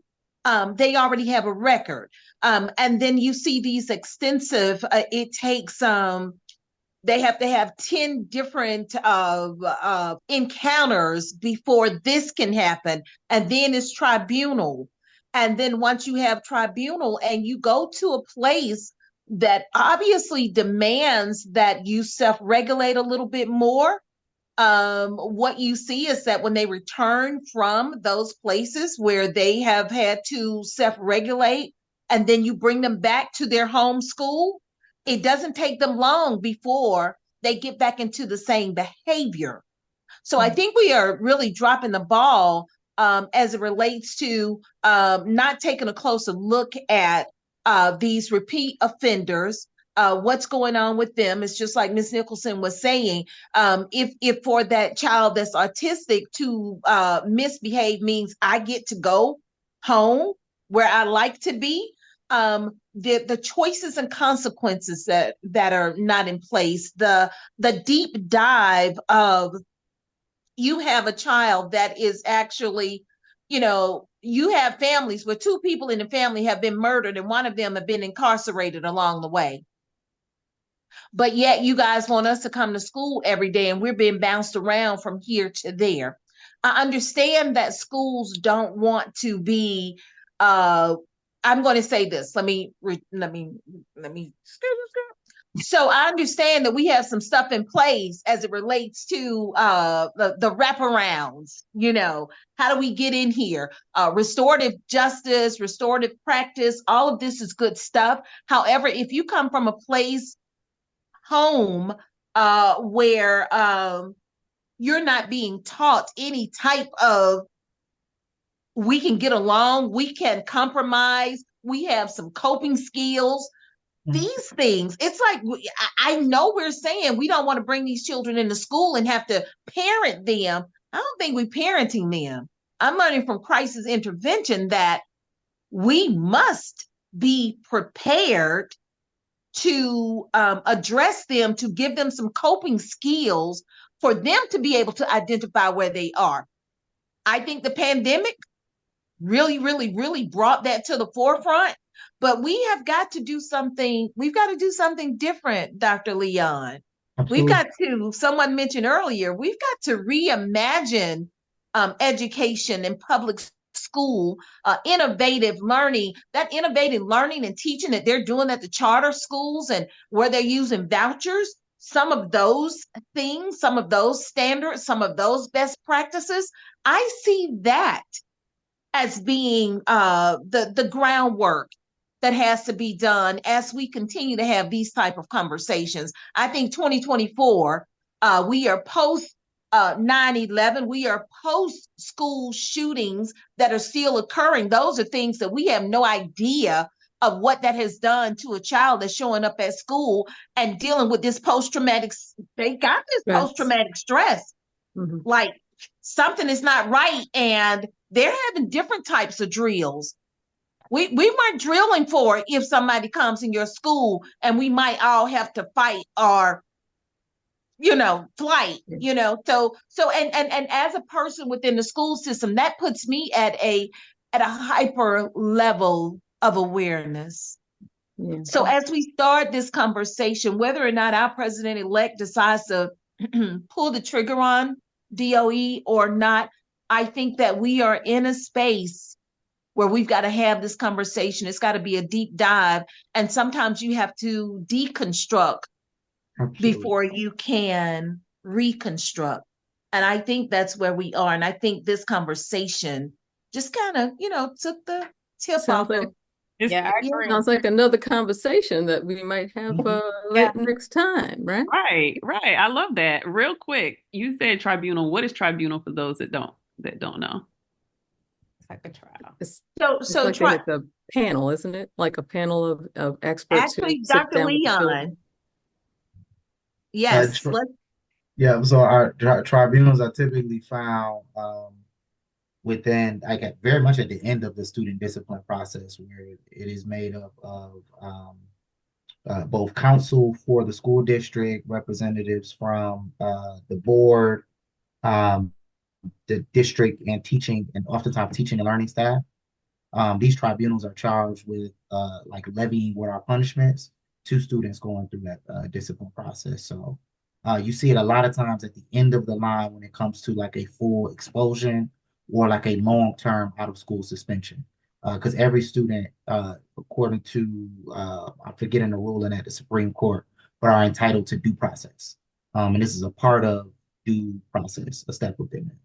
That tribunal is supposed to be a fact finder, and present that evidence base for whatever decision is then made for that student. And DeAndrea would have been a good person for us to talk to if she wasn't off the call, because I know her story and her situation with her son and how she had to fight for her son regarding disciplinary actions when he was a first-time offender. Because let's be honest, in the city of Atlanta, our population, Black students, makes up about 36% through our 12 student population statewide, but in Atlanta, we account for 58% of disciplinary actions. That's a problem there. You know, teaching restorative practice, which is one of the charter schools that will be opening up in Henry County this year. That's what their whole entire focus on. How do we implement restorative practice? And one of the things that I would love for us to bridge is the gap between stop putting charter and traditional against each other, because they're both public schools and we can learn from each other. Charter schools was truly invented and created for that very purpose. But yet we're not doing it. We're not looking at what else even when I'm thinking about schools like Tapestry that came up into Atlanta twice. And they Atlanta Public Schools declined this particular charter school. They know hands down this charter school serves kids with neurodiversity excellent. They know that. Every school board member went to that school and seen it for themselves. Yet they declined this. This was a learning point. You had over 700 to 800 petition signatures of families in Atlanta saying, we want this type of school. We want this to be a public charter school, but yet you decline it. So when you're talking about, okay, how can we service kids who have autism? When you see a system that actually is working and you decline it, what does that tell families like me? It tells families like me that you're not listening, that you don't care about my child, that you're continuing to take my local funding for my child, but yet you don't want to do anything about the system that you have designed for them to be in. So again, I go back to Ms. Furlow's point. I agree 100%. We like what you said 100%. As a person who works into our school system, sometimes I will be afraid. I am afraid. Because again, we're missing the community piece. We're missing bringing in resources. We're bringing in restorative practice. And what does that look like? Charter schools, before they even open their doors, they travel to multiple states throughout the United States and look at what type of model do they want to exemplify before they even open that door. All charter schools in the state of Georgia, at least 92% of them are open from grassroots efforts, meaning that the community said this is what they want. They're not just popping up and putting charter schools in here unless you're a networking charter school, which we don't have that many networking charter schools in the state of Georgia. Most charter schools are grassroots. The community said this is what they want.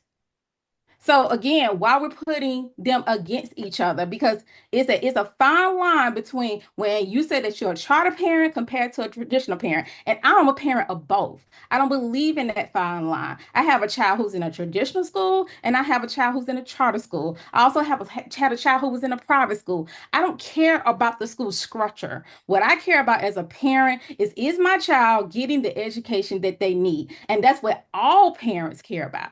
Period. You want accountability. You want accountability. And as a parent who is dealing with public schools, I guess this is what I took away from Becky Pringle talking about the DOE and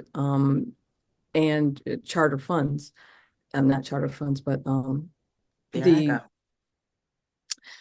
what I took away from it was that she said that if parents aren't able to advocate, are not able to hold the places accountable, then the parents aren't going to get what they need.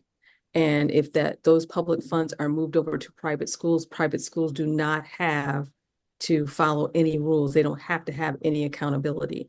So you could go to their board or whatever and ask them to change something and they won't do it because they don't have to.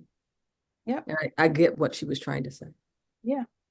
Yeah. So I have two questions. Well, one, it's not a question because I like to tattletale and put you on the spot, and you could be anybody because I have to run. Okay. You go ahead. Okay, but Latina, what did you do today? Mute. Right, and I was just looking at. I knew that you were going to do that. I was an expert witness today in a capital murder trial. And understanding how, to PLO's point, even though I think it's unfair to judge schools by the reading level, but to PLO's point in that we have been 30 years plus in the same place, and families cannot get services and support. This young man went to school with his parents, and parent was asking for help, and there was no help. And so he attended public schools, didn't get any supports, didn't get any helps in a time that parents also were not educated, really weren't educated. And he was unmedicated and harmed somebody. And nobody is saying that this person should not have consequences for the crime. However, what they are saying is the nature of the crime means that this person should be on death row. And I was an expert witness in reading the school records indicating that it is impossible that this person was not intellectually disabled, and it is impossible that he had the ability to infer um, and infer what was going to happen. Because he wasn't taught inference. Like you can tell by his court records. Like half the day he was in ESE classes and it was self-contained, and the other half he was in gym. Like, like that's what the records say. Like, so really what was happening is he may have got a worksheet and you ain't got a worksheet. He said he was done. I'm going to the gym. I'm going to lift weights. I'm going to throw the ball. Oh, and he had vocational services. So he was part of the production team. So he got to let the lights up on shows. Like, and so it was very disheartening. It took me a lot to gather myself for this conversation because it was very disheartening in knowing that the work that I do and how hard I fight and to just make sure that things are happening, that we have not moved the dial at all. Yeah. That's why I said we're having the wrong conversation, y'all. I'm sorry, but we are. We are. Like, we have a bigger conversation here other than vouchers. Like, it's a much bigger problem because again, I went to Boyd Elementary. This is why I refer to that school. I went to that school, and the same thing that happened is happening at that school right now. It's the same thing that happened to me in 1986. But I guess my issue with vouchers, and again, I think about choice, and I'm like you. My kids have been, we had this conversation. My kids have been to all the schools. They've been to all the schools. And I put my foot in and stuck my foot down and just was like, okay, we're going to stay at the public school and I'll make the public school do what they're supposed to do because that's what they're supposed to do. And so that's what I do. My kids have been to all the schools, and I guess my argument when it comes to vouchers is when we move the money, because at the end of the day, it's capitalism, and the money is what they chase the money. When we move the money, we no longer even give our neighborhood schools a chance. We no longer give them a chance once they pass FTE day. Like, we don't even give them a chance to get it right. We don't give them the opportunity for those My people. question would be for you is, would you give a business a chance who have for 30 years not provided you great service, not giving you what you want? Absolutely. Let me tell you who get a chance all the time, and just regular folks, because everybody has been to a jacked up McDonald's. Baby, everybody's been to a jacked up McDonald's. Also, everybody has probably been to a great McDonald's, right? But we still continue. Years, but all of them, 30 years. In now, from generation to generation to I had a great public school education. Yes, you can say that, but everybody can't say that. Everybody's not walking in those shoes. Meaning, I did not have a great public school education. My kids, when they finished traditional, did not have a great public school education. I'm supposed to keep that you asked me. Hold on. Let her land. The question you asked me was, would I continue to visit and service an organization and or a business that for 30 years has not given me great service? And All the the time. answer, and and the answer to that is yes. I visit stupid McDonald's 3 days a week. I know because I did the science experiment in the Museum of Science and Industry that if I take a McDonald's cheeseburger, I know it. It is not going to get not one piece of mold. I know for a fact that they're not feeding me beef. I know for a fact that that French fry, if I put it under my seat, it is not going to decompose. It's going to look like a French fry, and I'm going to put it in the water. So to be And that's honest, where, again, and that's where we're different at, because Hey, I would give me not. one sec. Give me 1 second, I'm Pelo. not going to continue to give. Pelo, Pelo, give me 1 second. I wouldn't do it. Wait, let me land. This conversation is not to down McDonald's. McDonald's does oh no, things let me land. McDonald's does great things in the community. We have for been with sure, McDonald's since Calvin. We don't know where you at, Calvin. for Reveal sure, yourself. for But sure. I But I know and what so y'all I saying. just say that No. to say that, I don't think every person would do that. and I That's agree. I don't think everyone will, and that's I the think truth. that's why I believe they should have options. But I also, again, I also feel like when we create so many options, we don't give the place that it should be the hub of our community a chance to get it right. But I agree, we should have options. I think you should get to decide that across the board. I do. I just think when you take all of the funds and move them so where you can't get them back. So like if I'm going to a charter school and I don't went to the charter school and halfway through the year I feel like I don't like it. I should be able to go back to my public school and my money should go with me. But that ain't what happened. I Yeah, don't but get to I take can my say the money same with thing me. right now. If my child goes to a charter school, I pay local tax dollars, but my money, my local charter tax dollars is not going to the school that my child is at. Again, there's no right way up around Yeah, it, there's because not. again, you're asking for charter schools or voucher or private schools not to do the exact same thing that traditional schools are currently doing in a system that is not working.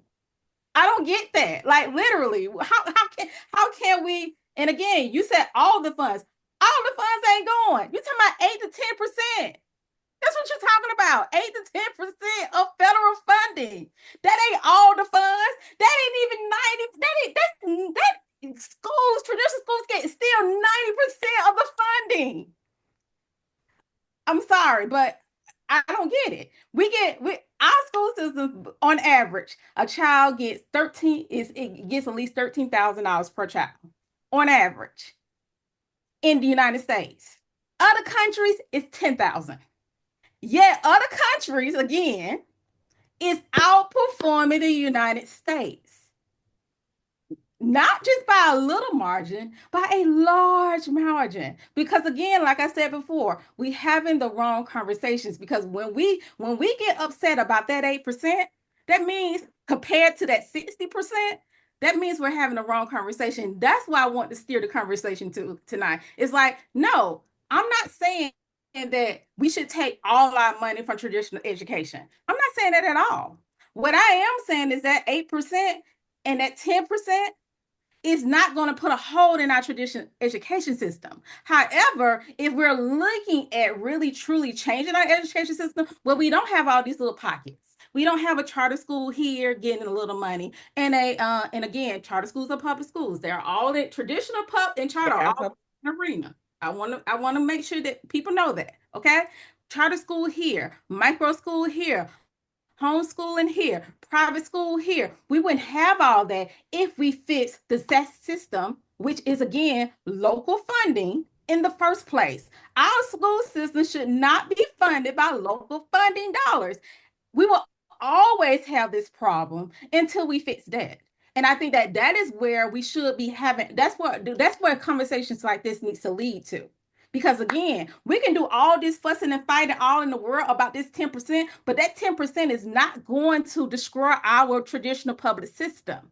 However, the systematic piece of our education system, in which it has founded upon, which is doing the exact thing that it is designed to do.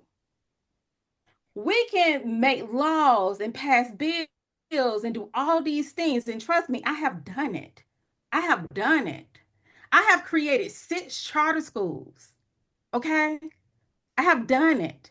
And even though I have created 6 charter schools in the state of Georgia, every time I walk into our charter school, I still know there's a child in there that's not being served. And it has nothing to do with the structure whatsoever. It has everything to do with the lack of funding that is going to that school system. That's what it has to do with. And again, most charter schools in the state of Georgia are not local funded. They're state.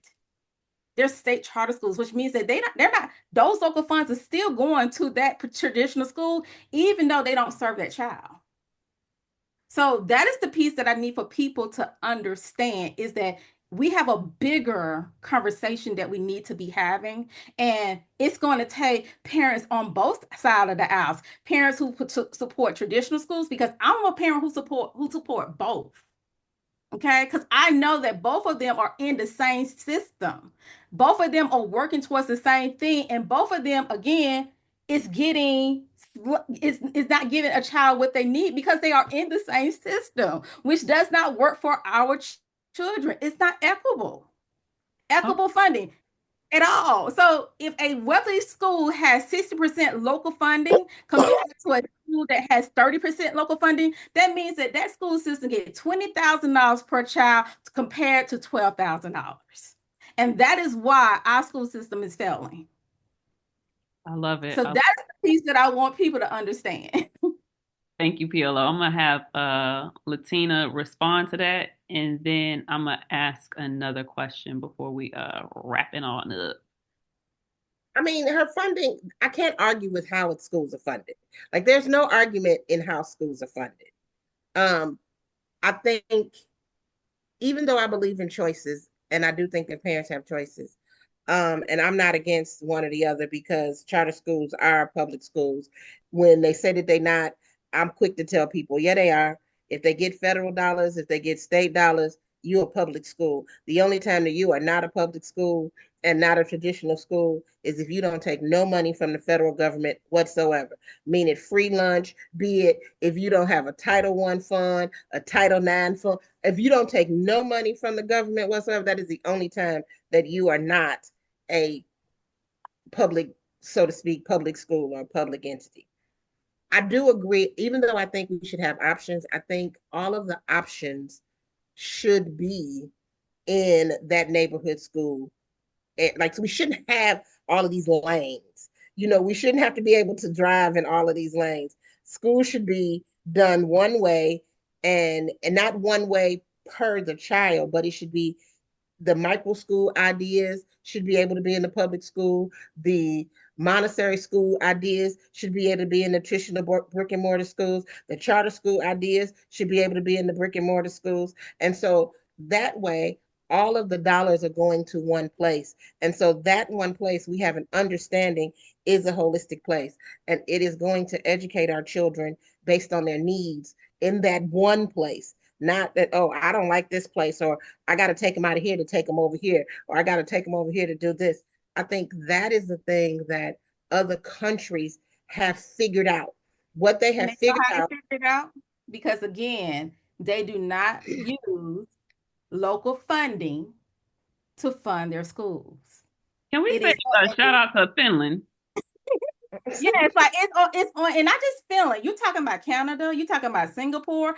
I mean, you have so many countries that are not using a local funding system to support their schools. It's one decentralized area where all these schools are supported, no matter what type of school that you want. And yes, me and you, we agree. We have had this talk. We agree on 100%. And that is what I would love. But we can't get there until we until we take down the local funding. We got to restructure that. None of those things, I don't care how many bills that we pass, we cannot get there until we take care. And I can't argue about, because local funding changes who gets what. It changes. I can't argue that. I can't argue that. There's not an argument to counter that. Local funding changes who gets what. I just think that, like I said, I think it's where we place it.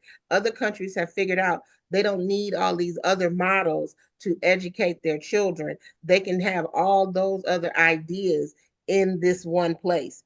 And in the idea that the local funding makes a difference in what happens in school, and not even so much as local funding, it also is parent engagement. So the PTA lady left, and I wanted to ask her because PTA is the reason that school buses have seatbelts. And so across the country, and people don't realize that. So they're the reason that school buses have seatbelts is PTA. And so what I'm always very interested when it comes to PTA in how do we mobilize the parents in those schools that necessarily don't have the funding from local sources to get additional sponsorships and stuff. Because what I know about PTA, if you can be, there's a school that I know in Chicago is in the worst part of Chicago, got the best playground in the school system.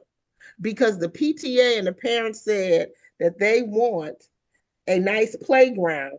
The playground got that, it ain't even got them, it's got that spongy stuff, when I know what you're I talking don't know about. what they call it, but when the kids go to the park, it's spongy. It's got handicap swings.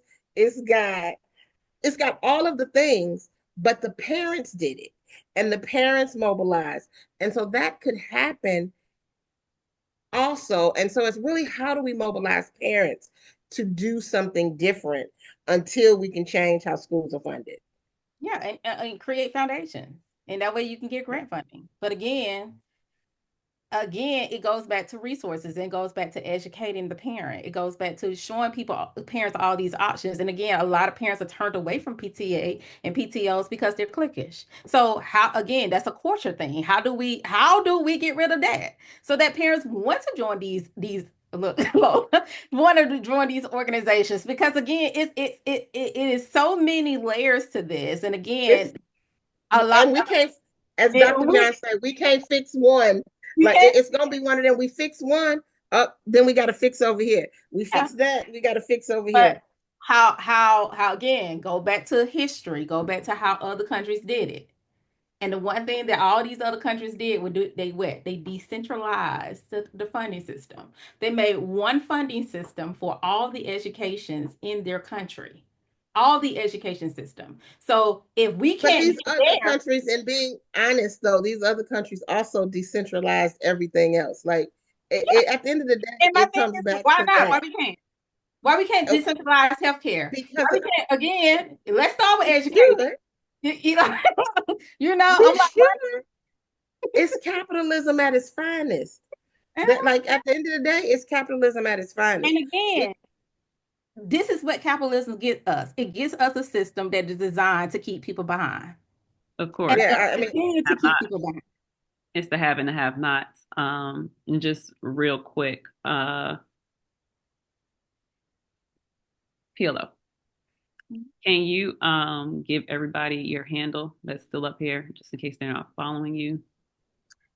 I'm trying to figure out. You can follow me at it's your girl Pelleo on Facebook, Metro Atlanta Parents Action Group on Facebook, and Pelleo_education on Instagram.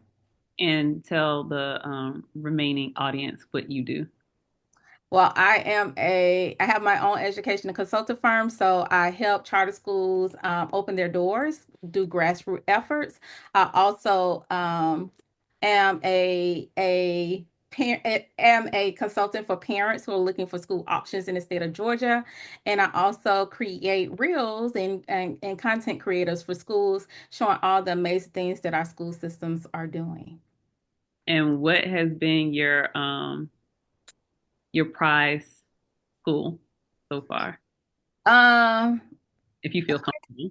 Hands down, Tapestry is my North Star. I wish I can create a million tapestries, because they are one of few schools in the state of Georgia that actually has gotten it right when it comes to inclusion, when it comes to equity education for all students. They have a population of 50% of their students are neurodiverse students, and 50% of their students are general education students. But they have created a what I want to call it. Um, they have created a community where everybody thrives off of each other because they are meeting each kid where their needs are needed, meaning that they have sensory rooms, they have headphones, cancellations for our kids who have autism. Kids are not just sitting at a desk. If they want to, they have desks that stands up, and that if a child want to stand up, the desk can come up with them. They have seats in the classroom that are adjustable, and they have, it's just a very amazing experience. They have over 20 extracurricular activities for kids that are sponsored by not only the families but the teachers as well. It's just an amazing school, and I wish that APS would have opened up a second location for kids that where is needed. And this school, Amy, is located in Doraville, and it is a local charter school, which means that you have to live in DeKalb County in order to attend. And do you think that can be replicated? It's Tapestry is the name of the school. Yeah. Phil, can you put that in the chat, please? All right. And I do. I think that, again, if you are setting up an environment of success, meaning that every classroom has a special needs teacher inside of the classroom and a general education teacher inside the classroom as well. They recruit their teachers internationally and provide them visas as well. So again, they're thinking outside the box of how to bring in those different education components to be able to fit children's needs. It is a very, very wonderful school, hands I down. actually like Tapestry a lot. I look at schools a lot. I like Tapestry a lot when it comes to what is happening in Tapestry. And I actually model a lot of my work that I do in my IEPs for families based on what's available and how it can happen based on what Tapestry does. So ideally, if I've got kiddos that need to move around, I make sure that schools create space for them to move around in their classroom. So I use a lot of Tapestry's model in my IEPs. So I like Tapestry a lot. And to your point, Latina, I think was it Ebony was talking about classrooms and being able to move about from Right Fruit. Oh yeah. Yeah. Yes, yes, yes. Yeah, like they provided, individualized, inclusive, innovative education. And I think that is our way forward. We, again, it goes back to Dr. Leon and Miss Furlow's. Like, we have to rethink of how we're teaching our kids, and a lot of these disciplinary issues comes because, again, kids are bored. I can remember my son this year, currently right now, he has one bad grade, and that's in civics, and that's because his teacher is so boring. Last year, he had an A in social studies, because they made social studies fun. It made it for kids to want to learn. But we Um, also have to educate how to, like, the overhaul is like, if you think about it systematically and think about even teaching, when you think about how teachers are taught today, they only have to be a teacher one semester of special education understanding. So a general education teacher only learns one semester of special education and how they're taught. And that's to get a teaching certificate across the board. So if a teacher wants to work with neurodiverse children, they have to go to school above and beyond and get additional certifications to be able to do that. Now, in some states, they don't have to do either. They could just be able to pass the test.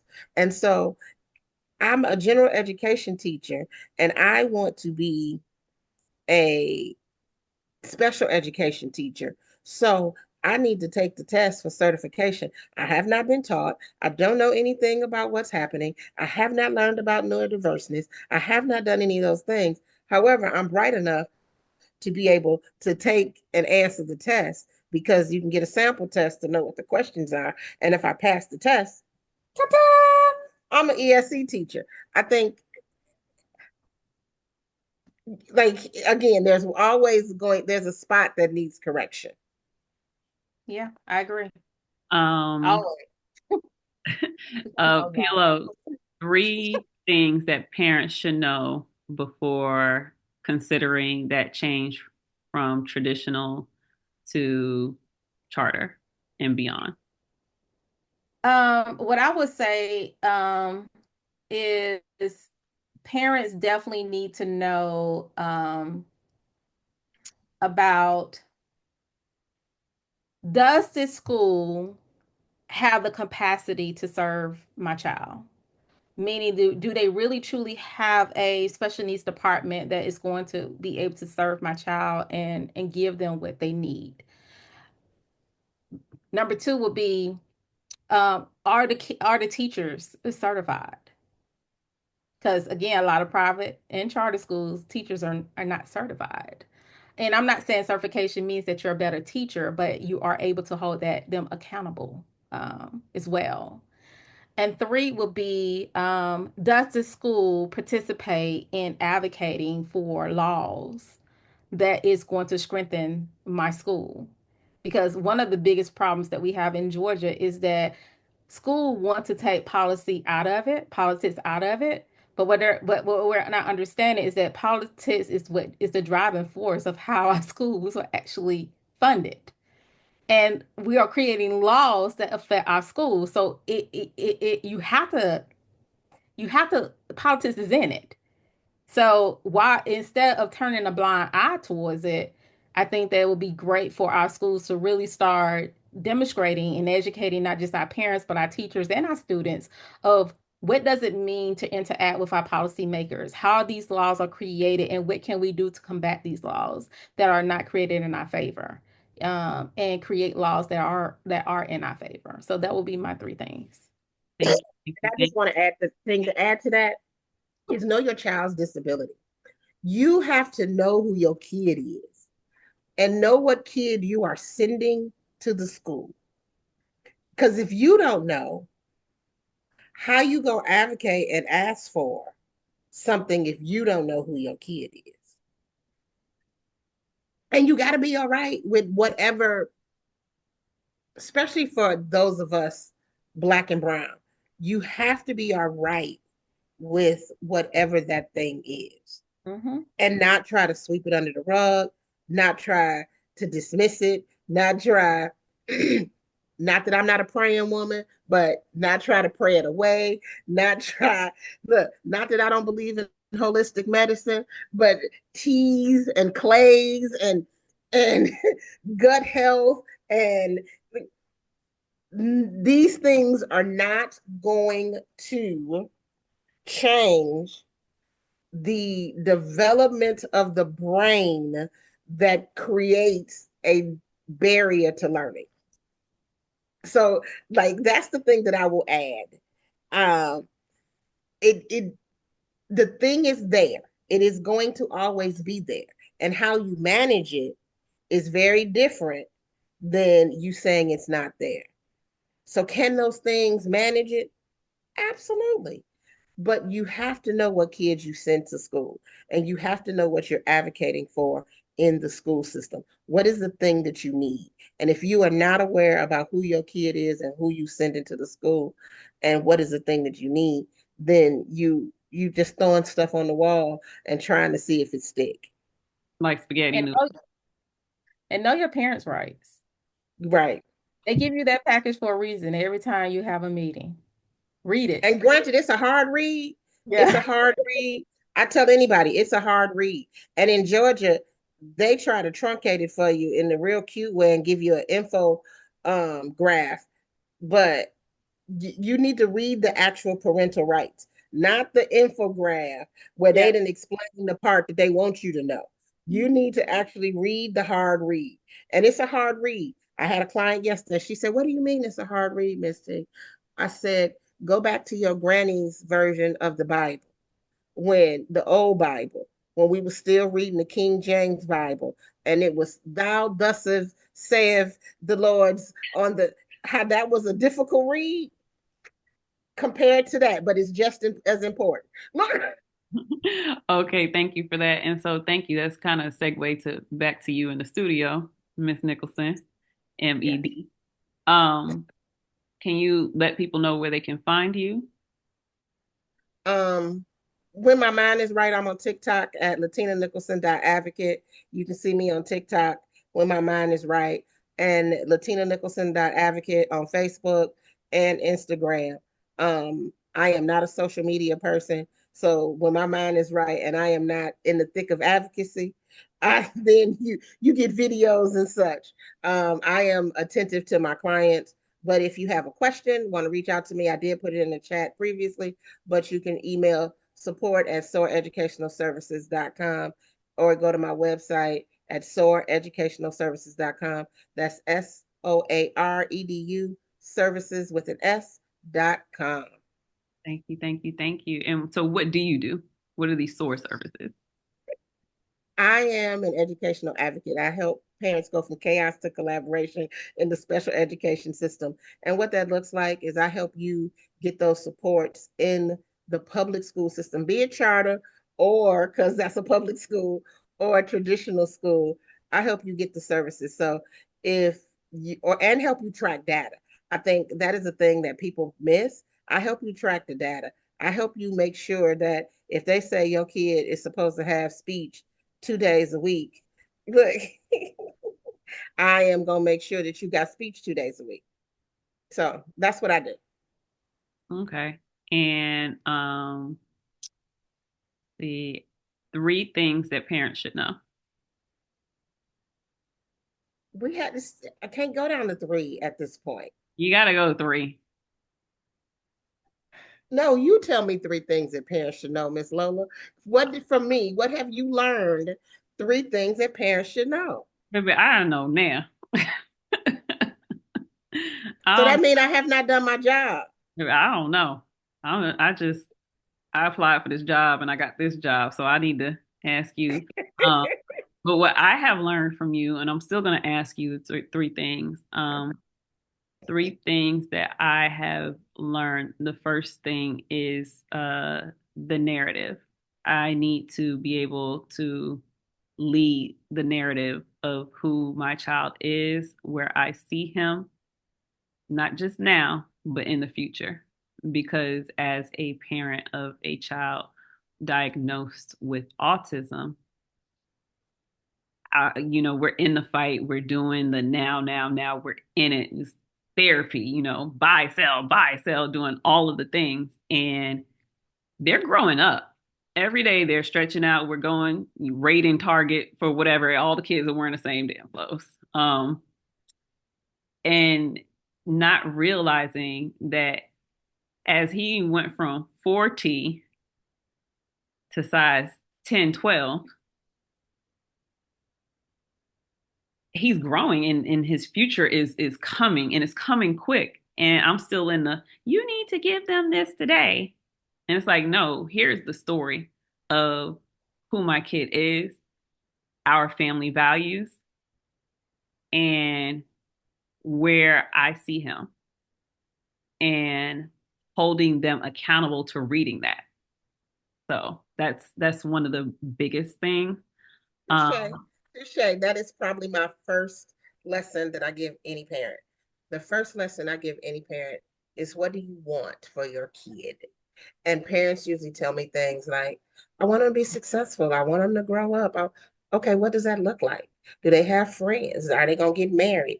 Do you think that they're going to have a job? Like, what does that look like? I think that is because I can't help you if you don't know. And that was the hardest thing. And that was the hardest thing because I was like, I just want him to be great. I want him to have this. And then when you sent the template to me, I was like, oh, love a good cheat sheet. Thank you. I'm like, okay, yeah, I want some of that. I want some of that. I want some of that. So that visual really helped me get out of myself. The second thing was learning faith. I still don't know all of it, but and also IDA, like learning those and knowing that this is law and we have to stick to law. So that's the second thing. Latina, I think you're frozen. But third thing until she gets back. Okay, she dropped off. But the third thing I learned from this journey is, I guess, resilience, or don't be afraid to fight. Latina told me a while ago when I was in my kumbaya era to file all of the things. File, file, file. Let's go DOE. And I really thought that I could work things out with the school because I was like, oh, we can work this out. We can work this out. And yeah, it didn't happen. So we had to file. And it really took me from being timid to being tigress, I guess. So those are the three things. Latina, she's not here, but Latina has been very instrumental in the progress of my son's education. I hired her 2 years ago, and we've been working ever since. She is the advocate for Urban Indigo. We don't get any kickbacks off of her. She gives our families 20% off of her services. We also work alongside PLO with her new company, and she'll be able to give our Urban Indigo families a discount. And yeah, so yeah. Okay, so file. State complaints, OCR, ethics, and IDEA. For those that don't know that are here, you three soldiers, and those that will be looking at this in the state of Georgia, you can contact SPED Help Desk if you're admin, if you're case manager. So case manager is the teacher. If they're not responsive, always send emails. But if you're not getting a response because I've been ignored, I've seen other parents have been ignored, and contact SPED Help Desk. I'll put that in. Yes, Amy, Help Desk. Let me pull this up.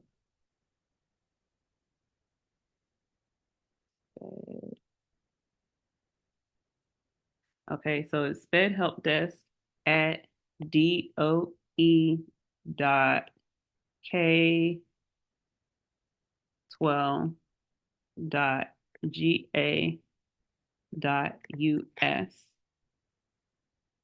It doesn't matter where you're at in Georgia. Make sure that, you send the principal something, drop that in there. Of course, if you have good rapport with the principal, don't just send it for nothing. But when times become challenging and people are becoming resistant, don't want to help, don't want to work with you, want to have that tug of war, send them to SPED Help Desk, CC them, and then make sure that when you put in the email, you put all the way at the bottom, CC, semicolon, space over, SPED Help Desk, to let everybody know that you went ahead and looped them in. And that will give the SPED Help Desk eyes on the issue.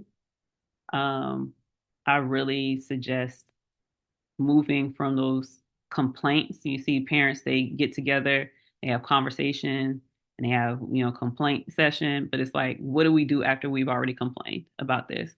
Move towards filing a complaint. And if filing a complaint isn't to be a rebel rouser, as my friend calls me, it's to get resolved for your child.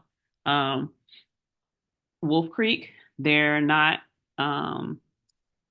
they're doing incident reports. So if your child has been hit and they can't tell you, it's like it never happened.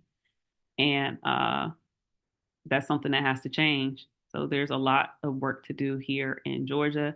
I appreciate everyone coming out. I appreciate you two ladies that stayed. And I am about to log off because it's time to shut it down.